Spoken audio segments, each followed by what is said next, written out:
আসসালামু আলাইকুম সুধী দর্শক, আপনাদের সবাইকে স্বাগত জানাচ্ছি স্বপ্ন দেখা মানুষ অনুষ্ঠানের পর্ব 5-এ। আপনারা জানেন আমাদের এই অনুষ্ঠানটি প্রতি বৃহস্পতিবার আপনাদের জন্য আমরা উপহার দিয়ে থাকি। সেই ধারাবাহিকতায় আজকেও আমরা আপনাদের সামনে হাজির হয়েছি।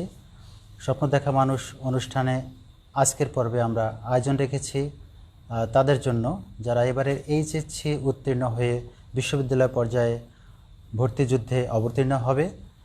সেই সব পরীক্ষার্থীর জন্য আমাদের আজকের বিশেষ আয়োজন। আমরা মনে করি যে এই সময়ে সবচেয়ে বড় একটি প্রশ্ন ভর্তির ক্ষেত্রে আমাদের পরীক্ষার্থীরা কীভাবে প্রস্তুতি নেবে, কোথায় ভর্তি পরীক্ষা দেবে, কেমন করে দেবে। তারা এতদিন যে স্বপ্নের জাল বুনেছে সেই স্বপ্নের সিঁড়ি বেয়ে তারা তাদের উচ্চশিক্ষার পথে ধাবিত হতে চায়। এজন্যই আমরা আজকের পর্বটি বিশেষভাবে রেখেছি। সকল এইচএসসি পরীক্ষার্থীদের যারা এবারের করোনাকালীন বিশেষ ব্যবস্থায় পরীক্ষা অনুষ্ঠিত না হওয়ায় বিশেষভাবে ফল প্রকাশ করা হচ্ছে, যেটি ডিসেম্বরে ফল প্রকাশ করা হবে আমরা জানি। তো এই পরীক্ষায় যারা উত্তীর্ণ হচ্ছে তারা, আমরা মনে করি যে অনেক প্রশ্ন তাদের মনে, যে কিভাবে পরীক্ষা দেবে, কোথায় পরীক্ষা দেবে, কী যোগ্যতা লাগবে, কোথাও অনেকেই কনফিউজড হয়ে যায় এটি নিয়ে। তা আমরা আজকের পর্বে যাদেরকে আমন্ত্রণ জানিয়েছি তারা এ বিষয়ে নিশ্চয়ই সুন্দর কথা বলবেন, এবং কারো যদি জিজ্ঞাসা থাকে আমাদের সঙ্গে সরাসরি কথা বলতে পারবেন। আমি মোবাইল নাম্বার বলছি 01717850507। তবে শুরুতেই যেন ফোন কল না আসে আমরা অনুরোধ করব, কারণ একজন ফোন কল করলে প্রত্যেকের আলাদা করে জবাব দেওয়া কঠিন। আমরা অনেক বিষয়ে কথা বলবো, এই বিষয়গুলি হয়তো চলে আসবে, এমন হতে পারে যে আলোচনায় তার সবই জানা হয়ে গেল, হয়তো ফোন কলটি করতেই হলো না। তাই শুরুতেই ফোন কল না করে একটু মনোযোগ দিয়ে যদি অনুষ্ঠানটি শোনেন, এইচএসসি পরীক্ষার্থী যারা তারা নিশ্চয়ই উপকৃত হবেন, এবং তারা একটু যদি উপকৃত হন সেটি আমাদেরকে আনন্দিত করবে। আমরা আশা করছি যে তাদের এই অনুষ্ঠানটি অনেক কাজে লাগবে। তো সুপ্রিয় দর্শক শ্রোতা, আমাদের সঙ্গে আজকে এই অনুষ্ঠানে যারা কথা বলবেন তারা বিভিন্ন বিশ্ববিদ্যালয়ে পড়ুয়া ছাত্র, যারা এই করোনাকালীন বাড়িতে অবস্থান করছেন বলে তাদেরকে আমরা সরাসরি পেয়েছি, এবং আমরা মনে করি যে তাদের এই সময়োপযোগী একটি অনুষ্ঠানে অংশগ্রহণ আমাদের এইচএসসি পরীক্ষার্থী এবং যারা বিশ্ববিদ্যালয় পর্যায়ের এবারের পরীক্ষার্থী তাদেরকে নিশ্চয় অনুপ্রাণিত করবে। তো আমি স্বাগত জানাচ্ছি আজকের অনুষ্ঠানে উপস্থিত আমাদের সেই অতিথি, কৃতি ছাত্র, কৃতি শিক্ষার্থী যারা দেশের বিভিন্ন বিশ্ববিদ্যালয়ে আছেন। আমি তাদের সঙ্গে পরিচয় করে দেব। তো আমার ডান দিকে আছেন ইয়াসিফ আহমেদ রাকিন। ইয়াসিফ আহমেদ রাকিন, আমি নাম বলে দিচ্ছি তারপরে আমরা পরিচয়। আমার এরপরে আছেন সুমন, ঢাকা বিশ্ববিদ্যালয়, রাকিন ঢাকা বিশ্ববিদ্যালয়। আমার বাম দিকে আছেন ওবায়দুর, বেগম রোকেয়া বিশ্ববিদ্যালয় রংপুর, এবং আছে সাকিব, রাজশাহী বিশ্ববিদ্যালয়। তা আমরা সকলের কাছ থেকে শুনব। প্রথমেই আমি আহ্বান জানাচ্ছি রাকিনকে, ঢাকা বিশ্ববিদ্যালয়ে অধ্যয়নরত রাকিন, তার নিজের পড়ার কথাটুকুন বলবেন, এবং এবারে যে ভর্তি পরীক্ষা, এই পরীক্ষায় আমাদের যে শিক্ষার্থীরা পরীক্ষায় অংশগ্রহণ করবে, তো আমরা জানি যে যারা বিশ্ববিদ্যালয়ে ভর্তি হবে তারা মেইনলি ঢাকা বিশ্ববিদ্যালয় কেন্দ্রিক প্রস্তুতিটি নেয়। এছাড়া ইঞ্জিনিয়ারিং বিষয় আছে, কেউ মেডিকেলে পড়বে। তো আমরা শুরুটা করতে চাই সায়েন্সের পরীক্ষার্থীদের জন্য, যারা মেডিকেল পড়তে চায় তাদের জন্য কী পরামর্শ, তারা কীভাবে প্রস্তুতি নিতে পারে, এই বিষয়টা আমরা তোমার কাছ থেকে শুনবো।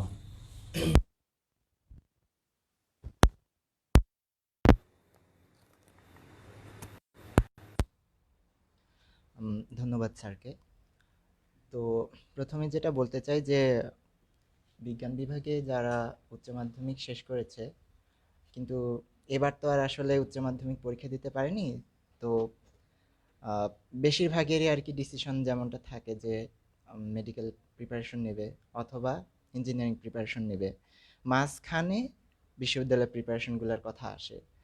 তো সেক্ষেত্রে আমার কাছে যেটা মনে হয় যে মেডিকেলের সিট এখন মোটামুটি 4,000-এর কাছাকাছি, আবার ডেন্টালের আলাদা করে পরীক্ষাগুলো নেওয়া হয়। তো প্রিপারেশন নেওয়ার ক্ষেত্রে যেটা হয় যে টোটালি মেডিকেল ওরিয়েন্টেড হলে অনেক সময় দেখা যায় যে ফার্স্ট টাইমে মেডিকেলে চান্স পাওয়ার মানে আহ, খুব একটা চান্স ম্যাক্সিমাম সময় হয়ে ওঠে না। আমাদের এলাকাগুলো থেকে যাদেরকে চান্স পাইতে দেখা যায় তারা মূলত সেকেন্ড টাইম কেন্দ্রিক, তো প্রিপারেশন বেটার হয়। সো সেক্ষেত্রে সেকেন্ড টাইমে আর কি চান্স ভালো হয়।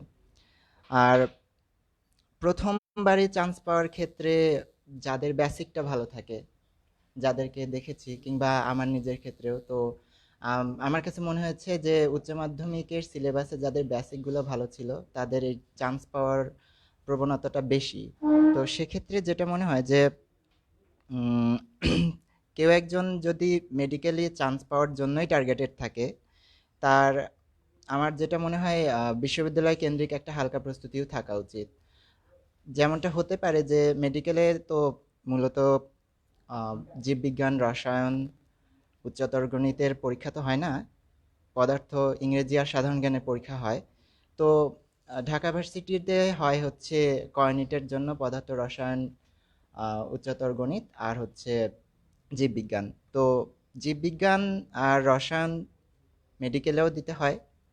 এখানে কর্নিটে শুধুমাত্র বাড়তি যে প্রিপারেশনটা নিতে হয় সেটা হচ্ছে উচ্চতর গণিতের জন্য।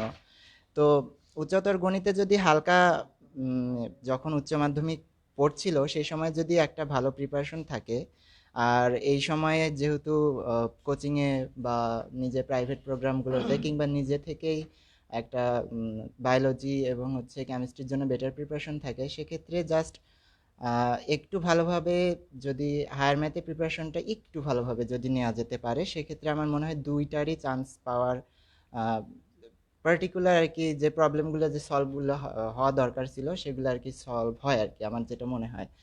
তো সেক্ষেত্রে আমি যেটা মনে করি যে মেডিকেল এবং ঢাকা ইউনিভার্সিটির পরীক্ষাতে মাঝখানে কিছু সময়ের গ্যাপ থাকে, ম্যাক্সিমাম সময় আর কি। আমাদের সময় দেখেছি কিংবা লাস্ট বার টাইমগুলোতেও দেখেছি কিছু দিনের সময় যে গ্যাপটা থাকে, এইটাতে হালকা একটা হায়ার ম্যাথে প্রিপারেশন যদি নেওয়া থাকতে পারে, তো সেক্ষেত্রে তার ঢাকা ইউনিভার্সিটি চান্স পাওয়ার প্রবাবিলিটিটাও বেশি থাকে। তো আমি এইটাই বলবো যে দুইটার প্রিপারেশনটা আসলে প্যারালালি নেওয়া আসলে ওভাবে পসিবল হয় না। তারপরও একটা হালকা যদি হায়ার ম্যাথে প্রিপারেশন নেওয়া থাকতে পারে, তাহলে সেক্ষেত্রে যদি ইন কেস মেডিকেল মিস হয়, সেক্ষেত্রে ঢাকা ইউনিভার্সিটিতে একটা ট্রাই করার বেশ ভালো একটা চান্স থাকবে আর কি। মেডিকেলে ভর্তির ক্ষেত্রে যোগ্যতার কি প্রশ্ন আছে, যে বা মেডিকেলে কত পয়েন্ট থাকলে তারা আসলে পরীক্ষা দিতে পারবে? অনেক নতুন পরীক্ষার্থী থাকতে পারে, তাদের জন্য একটু মনে করাই দিন। এক্স্যাক্টলি স্যার, এবার তো হচ্ছে আপনি নিশ্চয় জেনে থাকবেন যে পরীক্ষার কোনোটারই মার্ক এবার অ্যাড হচ্ছে না। তো এখন যোগ্যতার যে ব্যাপারটা সেটা নতুন করে কিভাবে আহ, পরীক্ষা নিয়ন্ত্রক কমিটি যারা আছেন তারা কিভাবে করছেন সেটা একটা দেখার বিষয়। তবে সব থেকে বড় ব্যাপার হচ্ছে এবার কোনো মার্ক অ্যাড হচ্ছে না। সেক্ষেত্রে মেডিকেলে 100 মার্কের যে পরীক্ষা হয়, গতানুগতিক যে পরীক্ষাগুলোতে দেখা যায় যে 60% মার্ক যদি পরীক্ষাতে ক্যারি করা যায়, ম্যাক্সিমাম ক্ষেত্রে চান্স হয়ে যায়। তো আমার যেটা মনে হয় যে এবার 100তে 60 মার্কের একটা ভালো প্রিপারেশন নেওয়া যদি থাকে, 60 মার্ক পাওয়ার আর কি, সেক্ষেত্রে তার চান্স পাওয়ার যথেষ্ট ভালো সম্ভাবনা থাকবে। ধন্যবাদ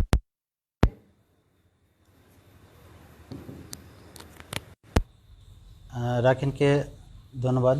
আমরা এখন একটু আসব সুমনের কাছে, যে সুমন যদি আমাদেরকে বলতে যে কেউ যদি ইঞ্জিনিয়ারিং করতে চায় তার ক্ষেত্রে পরামর্শ কী? ধন্যবাদ। বর্তমানে আমাদের সায়েন্সের স্টুডেন্টদের জন্য সবার প্রথম পছন্দই থাকে ইঞ্জিনিয়ারিংটা। আর ইঞ্জিনিয়ারিংয়ের আগ্রহ যাদের আছে বা প্রস্তুতি যারা নিচ্ছে ইঞ্জিনিয়ারিং, তাদের জন্য যদি বলি সবার পছন্দ থাকে বুয়েট। তো বুয়েটে মূলত যে পরীক্ষাগুলো হয় ফিজিক্স, কেমিস্ট্রি এবং ম্যাথ, এই তিনটা সাবজেক্টের উপর 200 মার্কের করে পরীক্ষা হয়। এবং অন্যান্য ইঞ্জিনিয়ারিং ইউনিভার্সিটিগুলোতে যেটা হয় যে এই ফিজিক্স, কেমিস্ট্রি, ম্যাথের পাশাপাশি 50 মার্কের ইংরেজিটা অ্যাড হতে পারে। অতএব যারা ইঞ্জিনিয়ারিং প্রস্তুতি নিচ্ছে তাদের জন্য এই 4টা সাবজেক্ট পড়লেই প্রস্তুতি সম্পন্ন হয়ে যায়। তো যারা যারা ইঞ্জিনিয়ারিংয়ের প্রতি প্যাশন আছে বা আগ্রহী ইঞ্জিনিয়ারিংয়ে, তাদের এই 4টা সাবজেক্টের প্রতি বিশেষ নজর দেওয়া উচিত। এবং তারা যে প্রস্তুতিটা গ্রহণ করবে, এখন যেহেতু সবগুলো ইঞ্জিনিয়ারিং ইউনিভার্সিটি সম্পূর্ণ লিখিত, কোনো নৈবেত্তিক নাই, সুতরাং তারা তাদের বোর্ড বই এর যে কোশ্চেন বা থিওরিগুলো আছে সেইগুলো খুব ভালোভাবে সলভ করাটা হচ্ছে উত্তম পদ্ধতি তাদের বোর্ড বই থেকে। কারণ আমাদের ইঞ্জিনিয়ারিং ইউনিভার্সিটির যে সিলেবাস সেটা হচ্ছে বোর্ড বইয়ের এইচএসসি পরীক্ষার যে সিলেবাস সেম সিলেবাসের উপরেই পরীক্ষা হবে।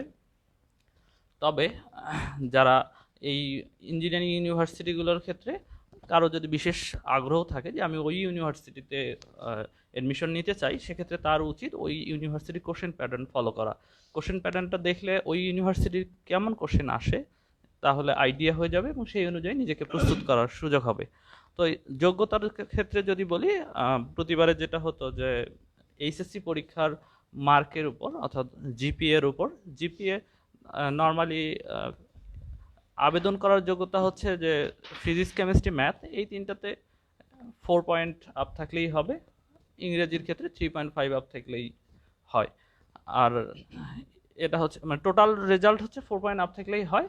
বুয়েটের ক্ষেত্রে বিশেষ নিয়ম, সেটা হচ্ছে ওদের ফিজিক্স, কেমিস্ট্রি, ম্যাথের জন্য অবশ্যই A+ থাকতে হবে, আর ইংলিশ বা বাংলার জন্য 4 পয়েন্ট আপ থাকতে হবে।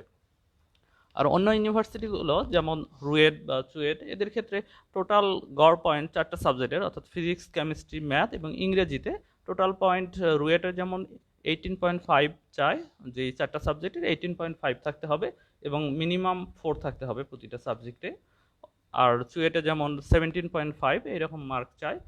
সুতরাং এই মার্কটা হলে আবেদন করতে সক্ষম হবে সবাই। তবে এই আবেদনটা শুধু মার্ক যোগ্যতা হলেই হবে না, কারণ ওদের একটা বাঁধা ধরার নিয়ম আছে। সবগুলো ইউনিভার্সিটি প্রায় যে অ্যাডমিশন টেস্টটা নেয় তাদের একটা সীমিত সংখ্যক স্টুডেন্টদের নিয়ে পরীক্ষাটা হয়।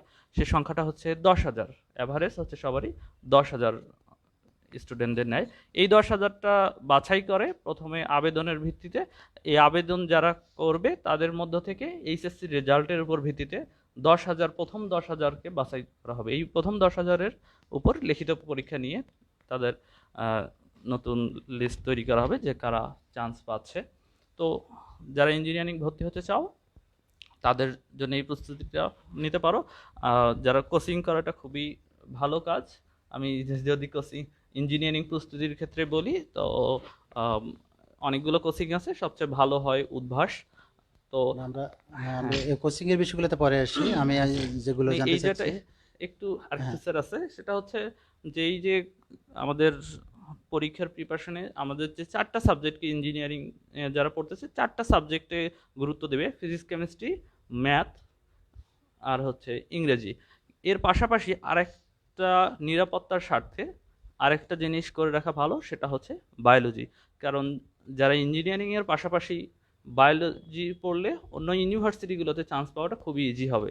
এবং যারা দ্বিধাদ্বন্দ্বে ভুগতেছে যে আমি ইঞ্জিনিয়ারিং প্রিপারেশন নেব নাকি এই ভার্সিটিগুলোর প্রিপারেশন নেব, তাদের ক্ষেত্রে আমার উপদেশ হচ্ছে অবশ্যই ইঞ্জিনিয়ারিং প্রস্তুতি নেওয়াটা এখন বুদ্ধিমানের কাজ। কারণ ঢাকা ইউনিভার্সিটি সহ অন্যান্য সবগুলো ভালো ইউনিভার্সিটি এখন প্রায় এমসিকিউ এর পাশাপাশি লিখিত অপশন চালু করছে। যেমন ঢাকা ইউনিভার্সিটির ক্ষেত্রে যদি বলি যে ওরা 75 মার্কস এমসিকিউ নেয়, বাকি 45 মার্কসের লিখিত নিচ্ছে এখন। সুতরাং লিখিতর প্রস্তুতিটাও ভার্সিটির ক্ষেত্রে দরকার। সো যারা এই ইঞ্জিনিয়ারিং প্রস্তুতি নেবে তাদের লিখিতর পার্টটা আগে থেকেই শেষ হয়ে যাচ্ছে। পাশাপাশি তারা যদি শুধু বায়োলজিতে গুরুত্ব দেয় তাহলে অবশ্যই ভালো কোনো ইউনিভার্সিটিতে পাবে। ধন্যবাদ। তো ধন্যবাদ সুমনকে। আমরা জানতে পারছি, আমরা এখন মেডিকেল ভর্তি সম্পর্কে জানলাম, আমরা জানলাম ইঞ্জিনিয়ারিং ভর্তি সম্পর্কে। বিশ্ববিদ্যালয়ের সাধারণ বিশ্ববিদ্যালয়গুলোতে যেগুলো বিষয় সেগুলো এর মধ্যে অনেকটা উঠে এসেছে এবং আবার আমরা শুনতে পাবো। তা আমি এবার সাকিবের কাছে আসব, যে এই যে আমাদের ঢাকা বিশ্ববিদ্যালয়, রাজশাহী বিশ্ববিদ্যালয়, চট্টগ্রাম বিশ্ববিদ্যালয়, এরকম যে পাবলিক বিশ্ববিদ্যালয়গুলো আছে সেই ভর্তির ক্ষেত্রে প্রিপারেশন সম্পর্কে যদি একটা পরামর্শ থাকে। ধন্যবাদ স্যারকে। এখন ঢাকা বিশ্ববিদ্যালয় থেকে শুরু করে যে পাবলিক বিশ্ববিদ্যালয়গুলো আছে সেগুলোতে আমাদের যদি সুযোগ পাওয়ার দরকার হয় তাহলে যে বিষয়গুলো আমাদের প্রথমে মাথায় রাখতে হবে, আমি কোন ইউনিট থেকে পরীক্ষা দিচ্ছি, আমি আসলে সায়েন্স থেকে দিচ্ছি, আর্টস থেকে দিচ্ছি না কমার্স থেকে দিচ্ছি।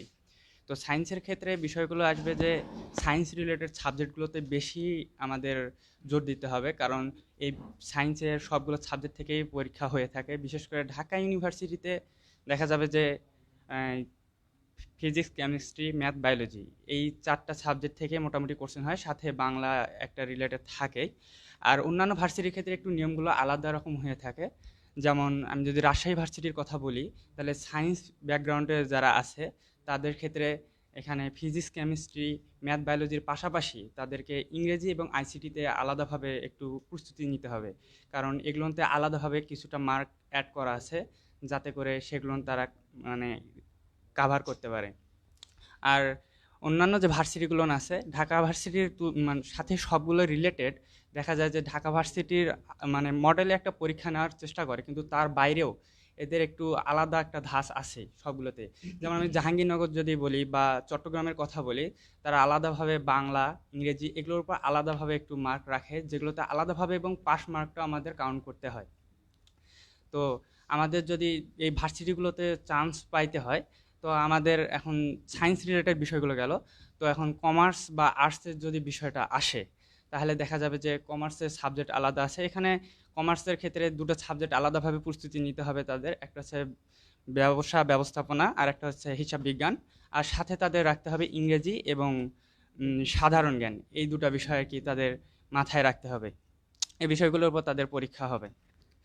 আর মোটামুটি এটাই আর কি ভার্সিটির জন্য আর কি প্রস্তুতি নিতে গেলে যে যে সাবজেক্টগুলো প্রস্তুতি নিতে হবে। ধন্যবাদ স্যার।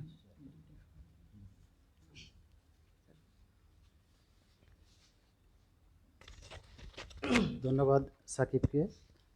প্রিয় দর্শক শ্রোতা, আমাদের কারিগরি কিছু ত্রুটি আছে, এগুলো একটু মেনে নিয়ে আমাদের অনুষ্ঠান করতে হচ্ছে। আপনারা দয়া করে একটু কষ্ট করে শুনবেন। আমাদের সাউন্ড সিস্টেমে একটু সমস্যা আছে, আমরা ডেভেলপ করার চেষ্টা করছি, কিন্তু হয়তো সবসময় পারছি না।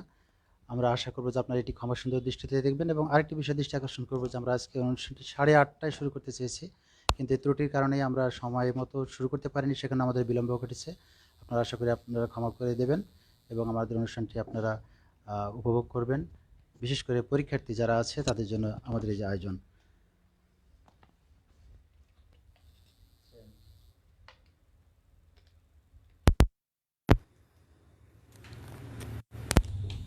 সুপ্রিয় দর্শক শ্রোতা, আমরা আজকের অনুষ্ঠানে এইচএসসি পরীক্ষার্থী যারা এবারে ভর্তি পরীক্ষায় অংশ নেবে তাদের জন্য এই আয়োজন আমাদের, আপনারা জেনেছেন এটি।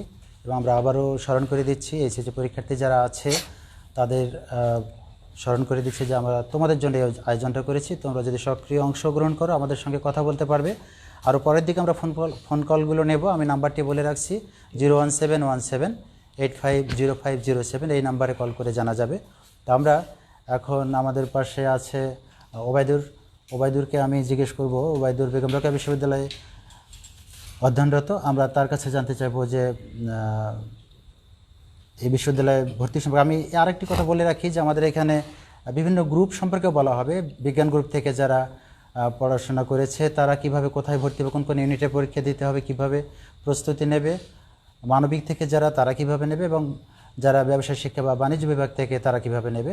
তো আমি ওবায়দুরকে বলবো, সে যেহেতু সেই ব্যবসায় শিক্ষা শাখার ছাত্র, তো সেই সম্পর্কে বলতে যে যারা ব্যবসায় শিক্ষা থেকে প্রস্তুতি নিচ্ছে বা নেবে তাদের জন্য পরামর্শ দিতে হবে। ধন্যবাদ স্যার আপনাকে। আসলে শুরুতে আপনাকে একটু ধন্যবাদ দিয়ে নেই, কারণ আসলে এত সুন্দর একটা প্রোগ্রাম আপনি আয়োজন করেছেন শিক্ষার্থীদের জন্য, শিক্ষার্থী বান্ধব। আমি মনে করি যে মানে ভ্যান্ডাবাড়ি কেন পুরো তথা মানে আমাদের পীরগঞ্জের মধ্যে শিক্ষার্থী বান্ধব যে প্রোগ্রামগুলো হয়ে থাকে আমি সবসময়ই আপনার সংশ্লিষ্টতা পাই। এই জন্য স্যার আপনাকে আন্তরিকভাবে কৃতজ্ঞতা জানাই এবং আমি আশা করব আপনি এই ধারাটা অব্যাহত রাখবেন। আমরা যারা প্রাক্তন বলেন বা যারা রানিং স্টুডেন্ট আছে অবশ্যই তারা আপনাকে সাহায্য করার চেষ্টা করবে সব বিষয়ে। তো আমি আসলে যে কথাটা বলতে চাই শুরুতে সেটা হচ্ছে যে বিশ্ববিদ্যালয়ে ভর্তি পরীক্ষা এমন একটা মানে ছাত্র জীবনের এমন একটা স্টেজ যেটাকে বলা হয় মোস্ট প্রিসিয়াস একটা স্টেজ। তো এই স্টেজটার মধ্যে একটা স্টুডেন্টকে এমন একটা অধ্যাবসায়ের মধ্যে যেতে হয় বা করতে হয় যেটা আসলে বিগত যে স্টেজগুলো সেগুলোর থেকে তুলনামূলক এটা কঠিন হয়, এটা আমরা সবাই জানি, এবং এই স্টেজটা সব থেকে বেশি ইম্পর্টেন্ট হয়।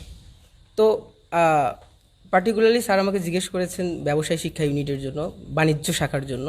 তো আমি বলবো যারা তোমরা বাণিজ্য শাখার স্টুডেন্ট আসো তারা প্রথমত পরীক্ষা হবে তোমাদের 4টা টপিকের উপর।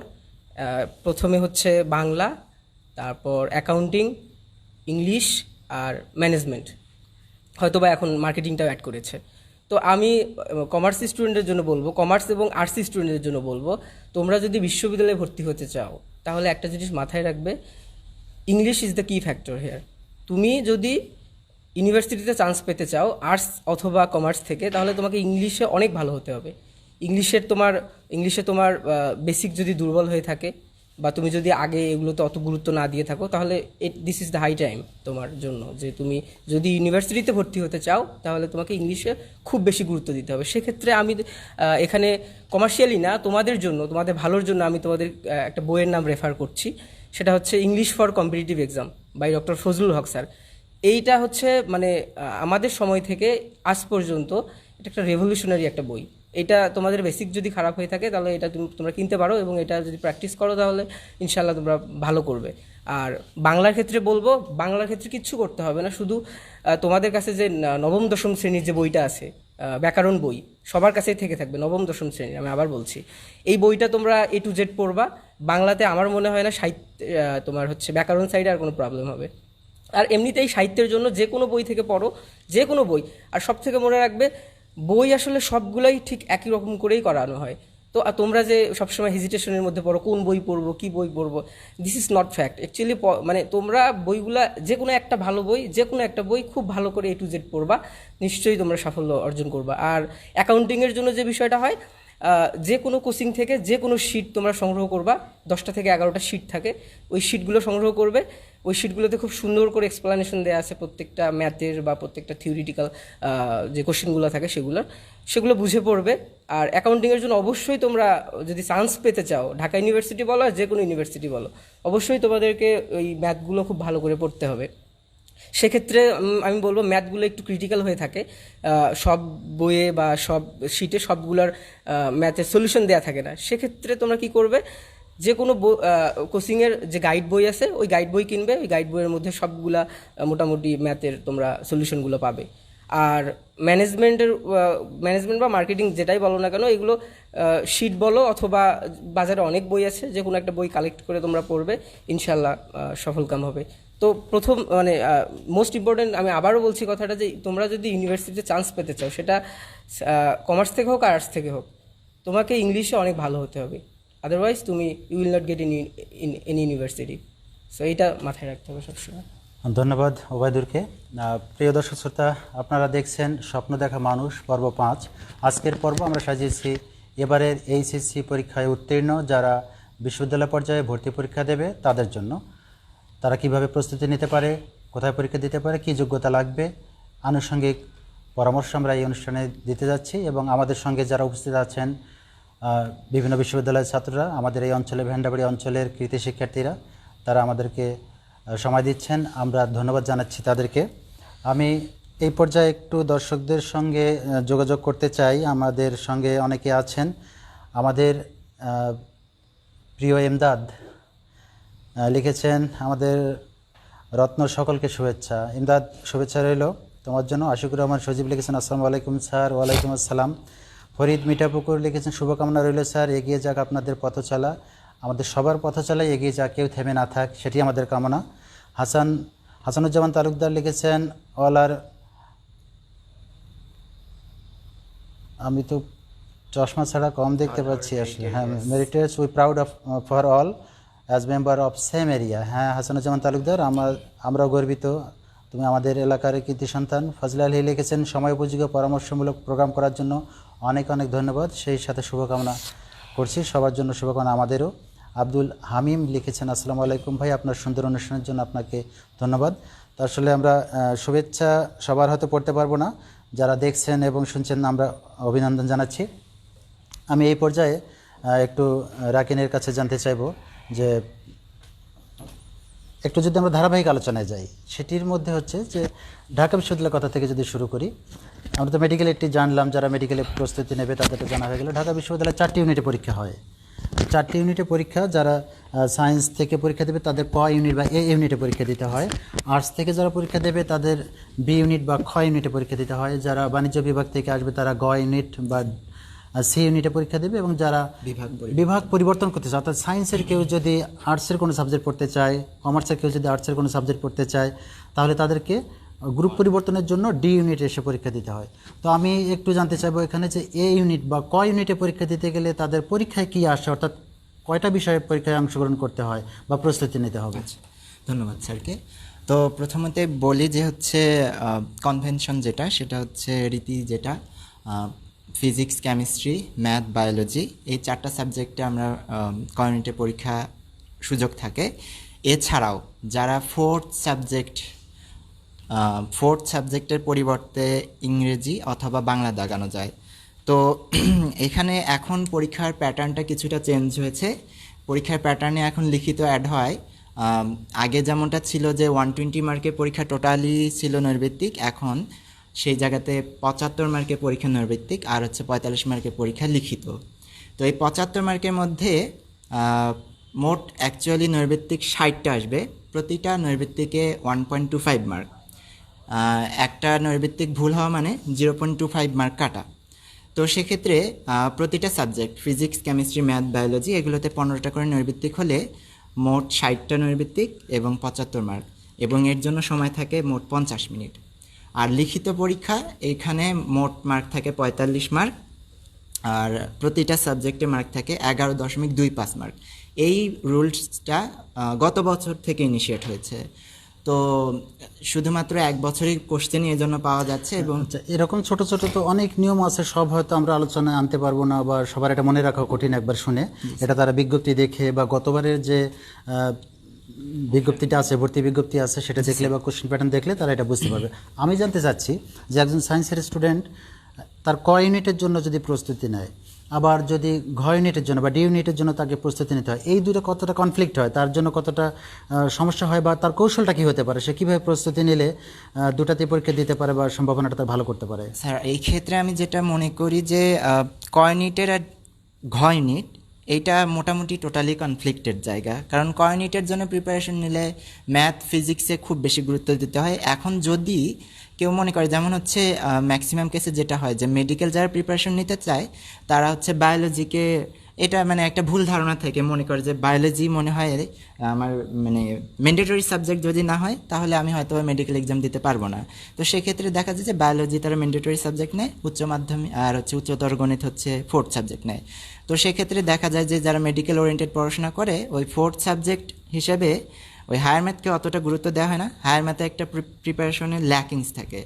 তো আমি বলি যে ওইটা ঢাকা ইউনিভার্সিটির জন্য সব থেকে সুবিধাকর, কারণ হচ্ছে সে মেডিকেল যখন প্রিপারেশন নিচ্ছে সে হায়ার ম্যাথের প্রিপারেশন ওভাবে নিতে পারছে না। তো হায়ার ম্যাথের বদলে ঢাকা ইউনিভার্সিটি সুযোগ দেয় যে সে যদি তার ফোর্থ সাবজেক্ট থাকে হায়ার ম্যাথের বদলে বাংলা অথবা ইংরেজি দাগাইতে পারবে। তো যেহেতু মেডিকেলে ইংরেজিরও 15 মার্ক থাকে, সো ইংরেজিরও যথেষ্ট ভালো প্রিপারেশন নেওয়া হয়ে থাকে। তো আমার মনে হয় ওই প্রিপারেশন দিয়ে যথেষ্ট ভালো মার্ক অ্যাচিভ করা পসিবল যারা আসলেই ইংলিশে যাদের বেসিক ভালো। তো সেক্ষেত্রে আমি বলতে পারি যে মেডিকেল এবং ঢাকা ইউনিভার্সিটি ক ইউনিট প্যারালালি নেওয়ার একটা হালকা হলেও চান্স থাকে, কিন্তু ক ইউনিট আর ঘ ইউনিট টোটালি কনফ্লিক্টের জন্য। ধন্যবাদ রাখিন। আমি সুমনের কাছে একটু যাব। সুমন, যদি আমাকে বলো যে এই যে আর্টস, সায়েন্স, কমার্স 3 গ্রুপে ডি ইউনিটে পরীক্ষা দিতে পারছে, তো আসন সংখ্যার দিকে আমরা যদি তাকাই, আমি যদি ভুল না করে থাকি তাহলে আমি দেখেছি যে আর্টসের জন্য সবচেয়ে কম আসন ডি ইউনিটে 53টি আসন মাত্র বোধ হয়, আর সায়েন্স এবং কমার্সের জন্য আসনটি বেশি, সায়েন্সের জন্য সবচেয়ে বেশি। তো এই যে এখানে যে কৌশলটা, যে পরীক্ষাটা দেওয়ার ক্ষেত্রে, যেমন আর্টসের জন্য খুবই সীমিত আসন বলে মানবিক বিভাগের যারা ছাত্রছাত্রী আছে তাদের কিন্তু ডি ইউনিট নিয়ে বেশি ভাবলে হয়তো চলবে না, তার নিজস্ব ইউনিট যেটি বি ইউনিটের জন্যই তাকে প্রিপারেশন নিতে হবে। তো সায়েন্সের ক্ষেত্রে যেমনটি আমরা জানলাম যে তার ক ইউনিটের এবং ডি ইউনিট যেটা আমরা ঘ ইউনিট বলছি, সেখানে প্রিপারেশনটা আলাদা ধরনের হচ্ছে। তো যদি কেউ আলাদা ধরনের একটা প্রস্তুতি, যেমন ডি ইউনিটের উপর গুরুত্ব দিয়ে প্রস্তুতি নেয়, তাহলে এই প্রস্তুতি তাকে অন্যান্য বিশ্ববিদ্যালয়ের ক্ষেত্রে, সবাই ঢাকা বিশ্ববিদ্যালয়ে চান্স পেয়ে যাবে এমনটি তো নয়, সেক্ষেত্রে তার অন্য বিশ্ববিদ্যালয়ের ক্ষেত্রে কতটা হেল্পফুল হতে পারে বা সমস্যা হতে পারে? যারা হচ্ছে এই ঘ ইউনিটের জন্য প্রস্তুতিটা নেবে, ঘ ইউনিটের যে পরীক্ষাগুলো হয় স্বাভাবিকভাবেই সেই সাবজেক্টগুলোকেই গুরুত্ব দিয়ে পড়াশোনা করবে। ওখানে যে পরীক্ষাটা হয় যে বাংলা, ইংলিশ এবং সাধারণ জ্ঞান দুইটা, একটা হচ্ছে আন্তর্জাতিক আর একটা বাংলাদেশ সম্পর্কে, যে এই বিষয়ের উপর যদি কেউ প্রস্তুতি নেয় সেক্ষেত্রে ওই ঘ ইউনিটের চান্স পাওয়ার সম্ভাবনা বেশি থাকে, বিশেষ করে সায়েন্স থেকে যারা যায়, কারণ সায়েন্সের সিট সংখ্যা ওখানে বেশি। ঘ ইউনিটটা করার উদ্দেশ্যই হচ্ছে যারা সায়েন্স থেকে বা কমার্স থেকে অন্য আর্টসের সাবজেক্টগুলোতে যাইতে চায় তাদের জন্য। এই জন্য কিন্তু আর্টসের সিটটা কম করে দেওয়া হয়েছে, কারণ ওদের তো আসলে চেঞ্জ করে অন্য কোনো সাবজেক্টে আসার মতো কিছু নাই। হ্যাঁ, আর যে প্রস্তুতির ক্ষেত্রে যেহেতু বাংলা, ইংলিশ আর সাধারণ জ্ঞানের উপরেই তাকে প্রস্তুতি নিতে হচ্ছে, আর সে যদি প্রকৃতপক্ষেই সায়েন্সের স্টুডেন্ট হয়ে থাকে, সুতরাং তার সায়েন্সের সাবজেক্টগুলোর প্রস্তুতি ভালো হচ্ছে না। তো সেই ক্ষেত্রে বলা যায় ঘ ইউনিট যদি চেঞ্জ হয়ে ঘ ইউনিট, ঢাকা ইউনিভার্সিটির ঘ ইউনিট টার্গেট করলে অনুরূপভাবে জগন্নাথ ইউনিভার্সিটির ঘ ইউনিটেও সেম প্রস্তুতি ওটা হয়ে যায়। আর রাজশাহী ইউনিভার্সিটিতেও কিছু আছে, তবে অন্য ইউনিভার্সিটিগুলোতে এই সংখ্যাটা খুবই কম। অন্য ইউনিভার্সিটিগুলো এই সংখ্যাটা খুবই কম এই জন্য যে, কারণ অন্য ইউনিভার্সিটিগুলোতে আমি যদি সায়েন্স থেকে যাইতে চাই, সায়েন্স রিলেটেড সাবজেক্টের পরীক্ষা দিয়েই যাইতে হয় মূলত, তখন সে বিপদে পড়ে যায়, কারণ সায়েন্সের সাবজেক্টগুলোর যদি প্রস্তুতি কম হয়ে থাকে। এই জন্য ঘ ইউনিটের জন্য একটু রিস্ক অন্য ইউনিভার্সিটিগুলোর ক্ষেত্রে। শুধু ঢাকা ইউনিভার্সিটি, জাহাঙ্গীরনগর ইউনিভার্সিটি বা রাজশাহী ইউনিভার্সিটির জন্য একটু সুবিধাজনক। আচ্ছা, ধন্যবাদ সুমনকে। এখন আমি একটু আমাদের মাইক্রোফোন বদল করে কথা বলতে হচ্ছে সাউন্ড কোয়ালিটি ঠিক রাখার জন্য, অনেক দর্শক বিরক্ত হবেন না। আমি সাকিবের কাছে একটু যাব। সেটি হচ্ছে যে আমি যদি আর একটু সহজ করে জানতে চাই, আমাদের সায়েন্স পড়ুয়া যারা, বিজ্ঞান থেকে যারা পাশ করেছে, তাদের যাবার স্কোপ কোথায় কোথায়? যেমন আমরা একটু জানি যে তারা মেডিকেলে যেতে পারে, তো মেডিকেল পড়াশোনাটা তারা করতে পারে, তারা ইঞ্জিনিয়ার হতে পারে, যেটি আর্টস বা কমার্সের কারো পক্ষে সম্ভব না। তাদের আরেকটা বড় ক্ষেত্র আছে ভর্তির ক্ষেত্রে, কৃষি বিশ্ববিদ্যালয়গুলো। এই 3 জায়গায় যেতে পারে তারা।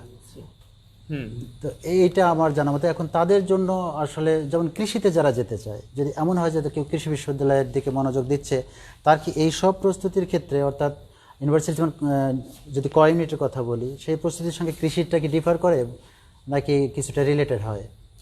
না, ডিফার বলতে এখানে কৃষিতে গেলে আপনার সেই ফিজিক্স, কেমিস্ট্রি, ম্যাথ, বায়োলজি এগুলো লাগবেই, মাস্ট বি লাগবে। কৃষির জন্য আলাদাভাবে অন্য কোনো প্রস্তুতি নিয়ে যাইতে হবে এমন কিছু না। তো কৃষি এখানে আপনি যদি বলেন যে ইংলিশ বা এরকম কোনো কিছু ওখানে কাউন্ট করা হয় না আর কি। যে সায়েন্স রিলেটেড যে সাবজেক্টগুলো আছে সেগুলোর উপরে ওখানে গুরুত্ব দেওয়া হয় আর কি।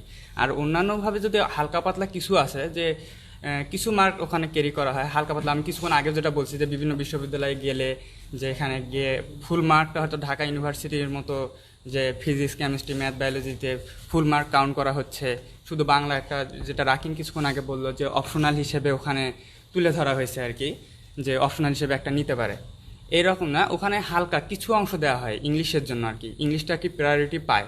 এই জন্য আমি বলবো যে যদি সায়েন্সের কেউ প্রস্তুতি নেয়, যে কোনো ভার্সিটির ক্ষেত্রেই হোক, সেটা কৃষির জন্যই হোক বা অন্যান্য ভার্সিটির ক্ষেত্রেই হোক, সেখানে তাকে ইংলিশটা একটু মানে দেখতে হবে আলাদাভাবে। একটু ইংলিশের জন্য আলাদা একটু হালকা প্রস্তুতি নেওয়ার উচিত, যারা সায়েন্স থেকে আর কি নিচ্ছে ইংলিশটা, তাদের জন্য আর কি মোটামুটি একটু প্রস্তুতি না রাখা উচিত। আমি যদি বলি, আমি নিজে রাজশাহী ভার্সিটিতে পড়ি, তো রাজশাহীর কথা যদি বলি, তো রাজশাহীতে দেখা যাচ্ছে যে ইংলিশের উপর মার্ক কাউন্ট করা হচ্ছে আপনার 12 মার্ক। এই 12 মার্ক যেটা হলো সায়েন্স রিলেটেড সাবজেক্টের প্রস্তুতির বিষয়ের মধ্যে পড়ে না, এটা মেইনলি আপনার মানবিক শাখার জন্য পড়ে। তো এখানে এই জন্য আমি বলবো যে যারা সায়েন্স থেকে অন্যান্য অংশ বিভিন্ন জায়গায় যাইতে চাচ্ছে, তাদের ক্ষেত্রে ইংলিশটা একটু রাখতে হবে, নলেজটা একটু ওখানে রাখতেই হবে তাদের। আচ্ছা, ধন্যবাদ সাকিব। আমি ওবায়দুরের কাছে আসবো। ওবায়দুর বাণিজ্য বিভাগের ছাত্র, বেগম রোকেয়া বিশ্ববিদ্যালয়। আমি তার কাছে আরেকটু জানতে চাই যে আমাদের শিক্ষার্থীদের, বিশেষ করে যারা এসএসসি, এইচএসসি পাশ করে এসে ভর্তি পরীক্ষা যখন অবতীর্ণ হচ্ছে বা হবার আগে, তারা রেজাল্ট নিয়ে একটা দুশ্চিন্তায় ভোগে যে আমার AA+ নেই, এই কারণে আমি বোধহয় পেরে উঠবো না বা পারবো না।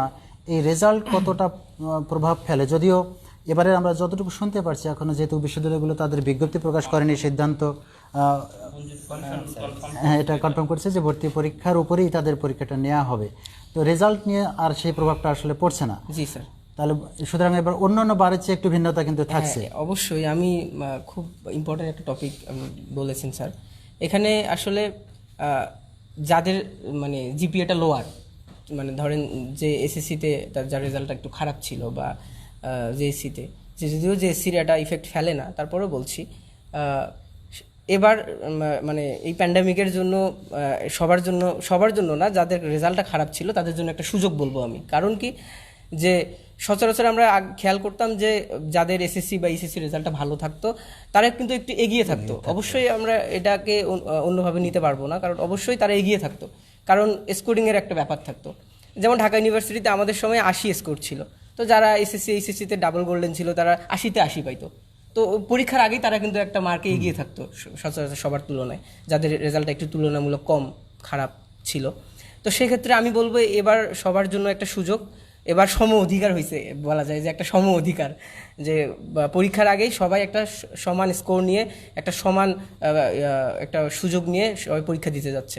সেক্ষেত্রে আমি বলবো সবাই যদি নিয়মমাফিক পড়াশোনা করে, তাহলে এবার বোঝা যাচ্ছে যেহেতু স্কোরের কোনো ইম্পর্টেন্স বা স্কোরের কোনো ভ্যালু থাকছে না, সো যারা ভালো করে পড়াশোনা করবে সে আগে যাই করুক না কেন, এখন থেকে যদি সে এটা ডিটারমাইন্ড হয় যে না আমি ইউনিভার্সিটিতে পড়বো, আমিও দেখাই দিব, তাহলে এখন থেকেই সে যদি ওই মানে সংকল্পটা ভিতরের মধ্যে জাগ্রত করে বা ওইভাবে পড়াশোনা করে, তাহলে আমি মনে করি যে কেউ ভালো কিছু করতে আমি পারবে। এখানে আরেকটু যোগ করতে চাই, সেটি হচ্ছে আমার জানা মতে যে আমরা যতটুকু ঘোষণা জেনেছি, এইচএসসি রেজাল্ট যদিও পাশের ব্যাপারটা নিশ্চিত হয়েছে, কিন্তু রেজাল্টটা প্রকাশ করা হয়নি, জি স্যার। যেটি ডিসেম্বরে প্রকাশ করা হবে। সেক্ষেত্রে আজকে অক্টোবরের 15 তারিখ হলে এখানে 15 দিন পাচ্ছে, নভেম্বরের 30 দিন পাচ্ছে, প্লাস তারা ডিসেম্বরে একটু সময় পেয়ে যাবে। জি। তো একটা মোটামুটি সময় কিন্তু তারা হাতে পেয়ে যাচ্ছে প্রস্তুতি গ্রহণের জন্য, একেবারে চাপমুক্তভাবে প্রস্তুতিটা নিতে পারছে।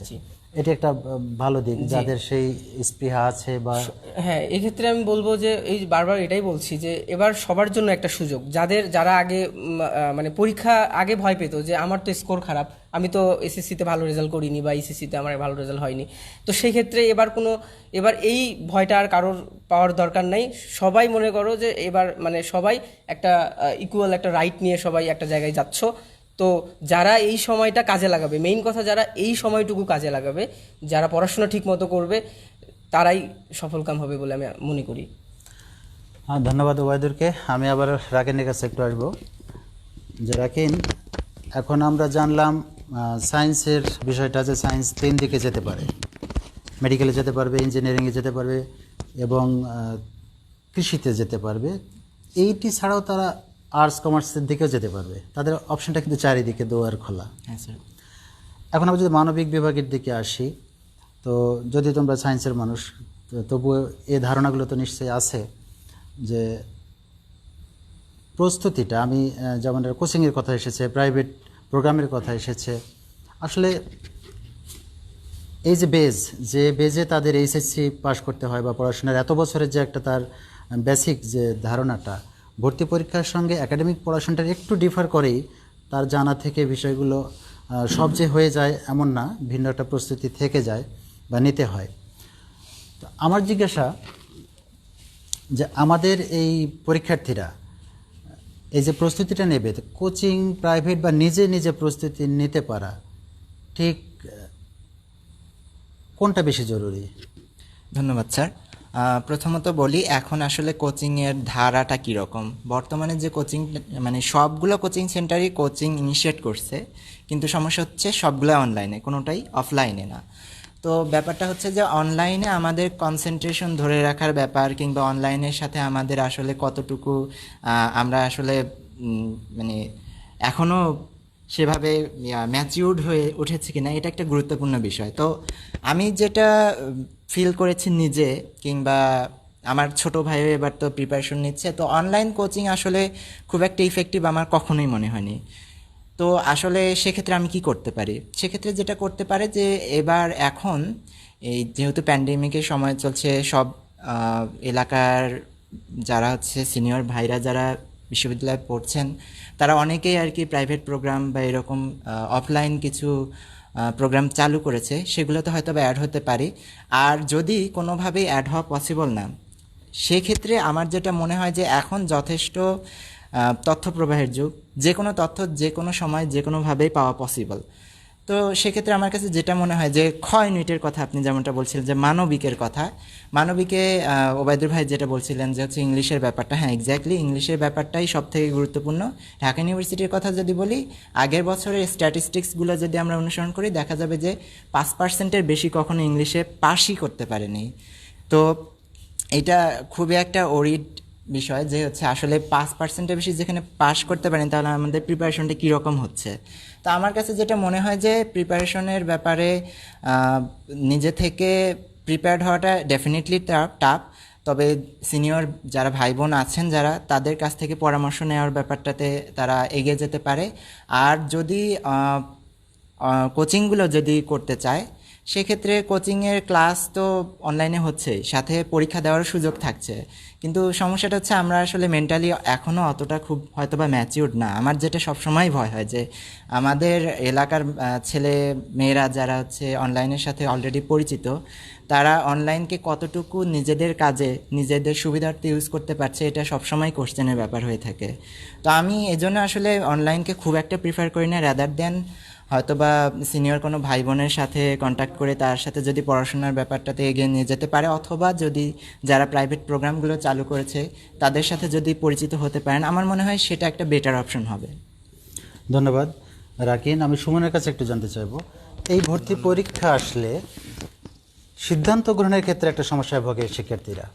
অর্থাৎ তার স্বপ্ন এক ধরনের কাজ করে, বাবার স্বপ্ন এক ধরনের, মায়ের স্বপ্ন এক ধরনের, পরিবার অন্যদের, আবার টিচার যার কাছেই যেমনটি পরামর্শই চেয়ে থাকে, এক একজন এক এক রকম পরামর্শ দেয়, তার কনফিউজ হয়ে যায় আসলে আমার কোনটা করা উচিত। আমি কি মেডিকেলের জন্য প্রস্তুতি নেব, নাকি আমি ইঞ্জিনিয়ারিংয়ের জন্য প্রস্তুতি নেব, বিশ্ববিদ্যালয়ের জন্য প্রস্তুতি নেব? একটা খুবই মানে বিড়ম্বনার মধ্যে পড়ে যায় আমার মনে হয়। এই ক্ষেত্রে কোনো পরামর্শ আছে কি না তাদের জন্য, আসলে কিভাবে সিদ্ধান্তটা নিলে তাদের জন্য সহজ হয়? আচ্ছা, ধন্যবাদ স্যার। এই সিদ্ধান্তর কোশ্চেনটা আসলে আমাকে করার চাইতে রাকিনকে করা খুব ভালো ছিল, কারণ সে একটা জ্বলন্ত উদাহরণ। মানে ওর পরিবার থেকে, বেশ করে আমার স্যার চাইছিলেন যে মেডিকেলে যাক, সে পরীক্ষাও দিয়েছে, চান্সও হয়েছে, কিন্তু তার মনের ইচ্ছাটা ছিল অন্যরকম। তো ফাইনালি সে ঢাকা ইউনিভার্সিটিতে পড়তেছে। তো এই বা অনেকেরই এখন দেখা যাচ্ছে যে পরিবারের চাপে মেডিকেলে গিয়েছে, পরবর্তীতে জব সেক্টরে এসে অন্য কোনো জবে চলে যাচ্ছে। যেমন এখন বিসিএস এর কথা চিন্তা করি, যে ম্যাক্সিমামই ইঞ্জিনিয়ারিং কিংবা এই ডাক্তার থেকে আসতেছে, ভালো যে ক্যাডারগুলো, ফরেন ক্যাডার, অ্যাডমিন ক্যাডার, এইগুলোতে দেখা যাচ্ছে। এটার পিছনের কারণটা হচ্ছে ওই ডাক্তারের পিছনে বা ইঞ্জিনিয়ারিং পিছনে তার প্যাশনটার চাইতে তার পরিবারের প্যাশনটা ছিল সবচেয়ে বেশি। তাদের ক্ষেত্রে আত্মতৃপ্তি যেমন হয় না, সে নিজেও ভালো করতে পারে না, কারণ মনের ভিতর থেকে ওই সাবজেক্টের প্রতি ফিলটা আসে না কখনো। এই জন্য সবার আগে নিজের যে চিন্তাটা, নিজের ইচ্ছাটা, ভিতরে যে লালিত স্বপ্নটা, এটার প্রতি গুরুত্ব দেওয়া সবার আগে জরুরি।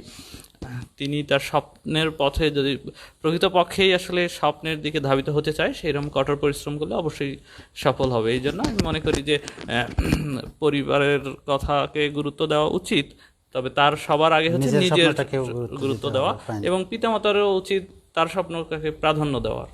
ধন্যবাদ স্যার। ধন্যবাদ সুমন। আমরা আরেকটু দর্শকদের কাছে যেতে চাই। প্রিয় দর্শক, আপনারা দেখছেন স্বপ্ন দেখা মানুষ অনুষ্ঠানের পঞ্চম পর্ব। আজকের অনুষ্ঠান এবারের এইচএসসি উত্তীর্ণ বিশ্ববিদ্যালয় পর্যায়ে ভর্তির জন্য যারা প্রস্তুতি নিচ্ছে সেসব শিক্ষার্থীদের জন্য। তাদের জন্য আমাদের সঙ্গে উপস্থিত আছেন আমাদের ভেন্ডাবাড়ি অঞ্চলের বিভিন্ন বিশ্ববিদ্যালয়ে অধ্যয়নরত কৃতি শিক্ষার্থীরা।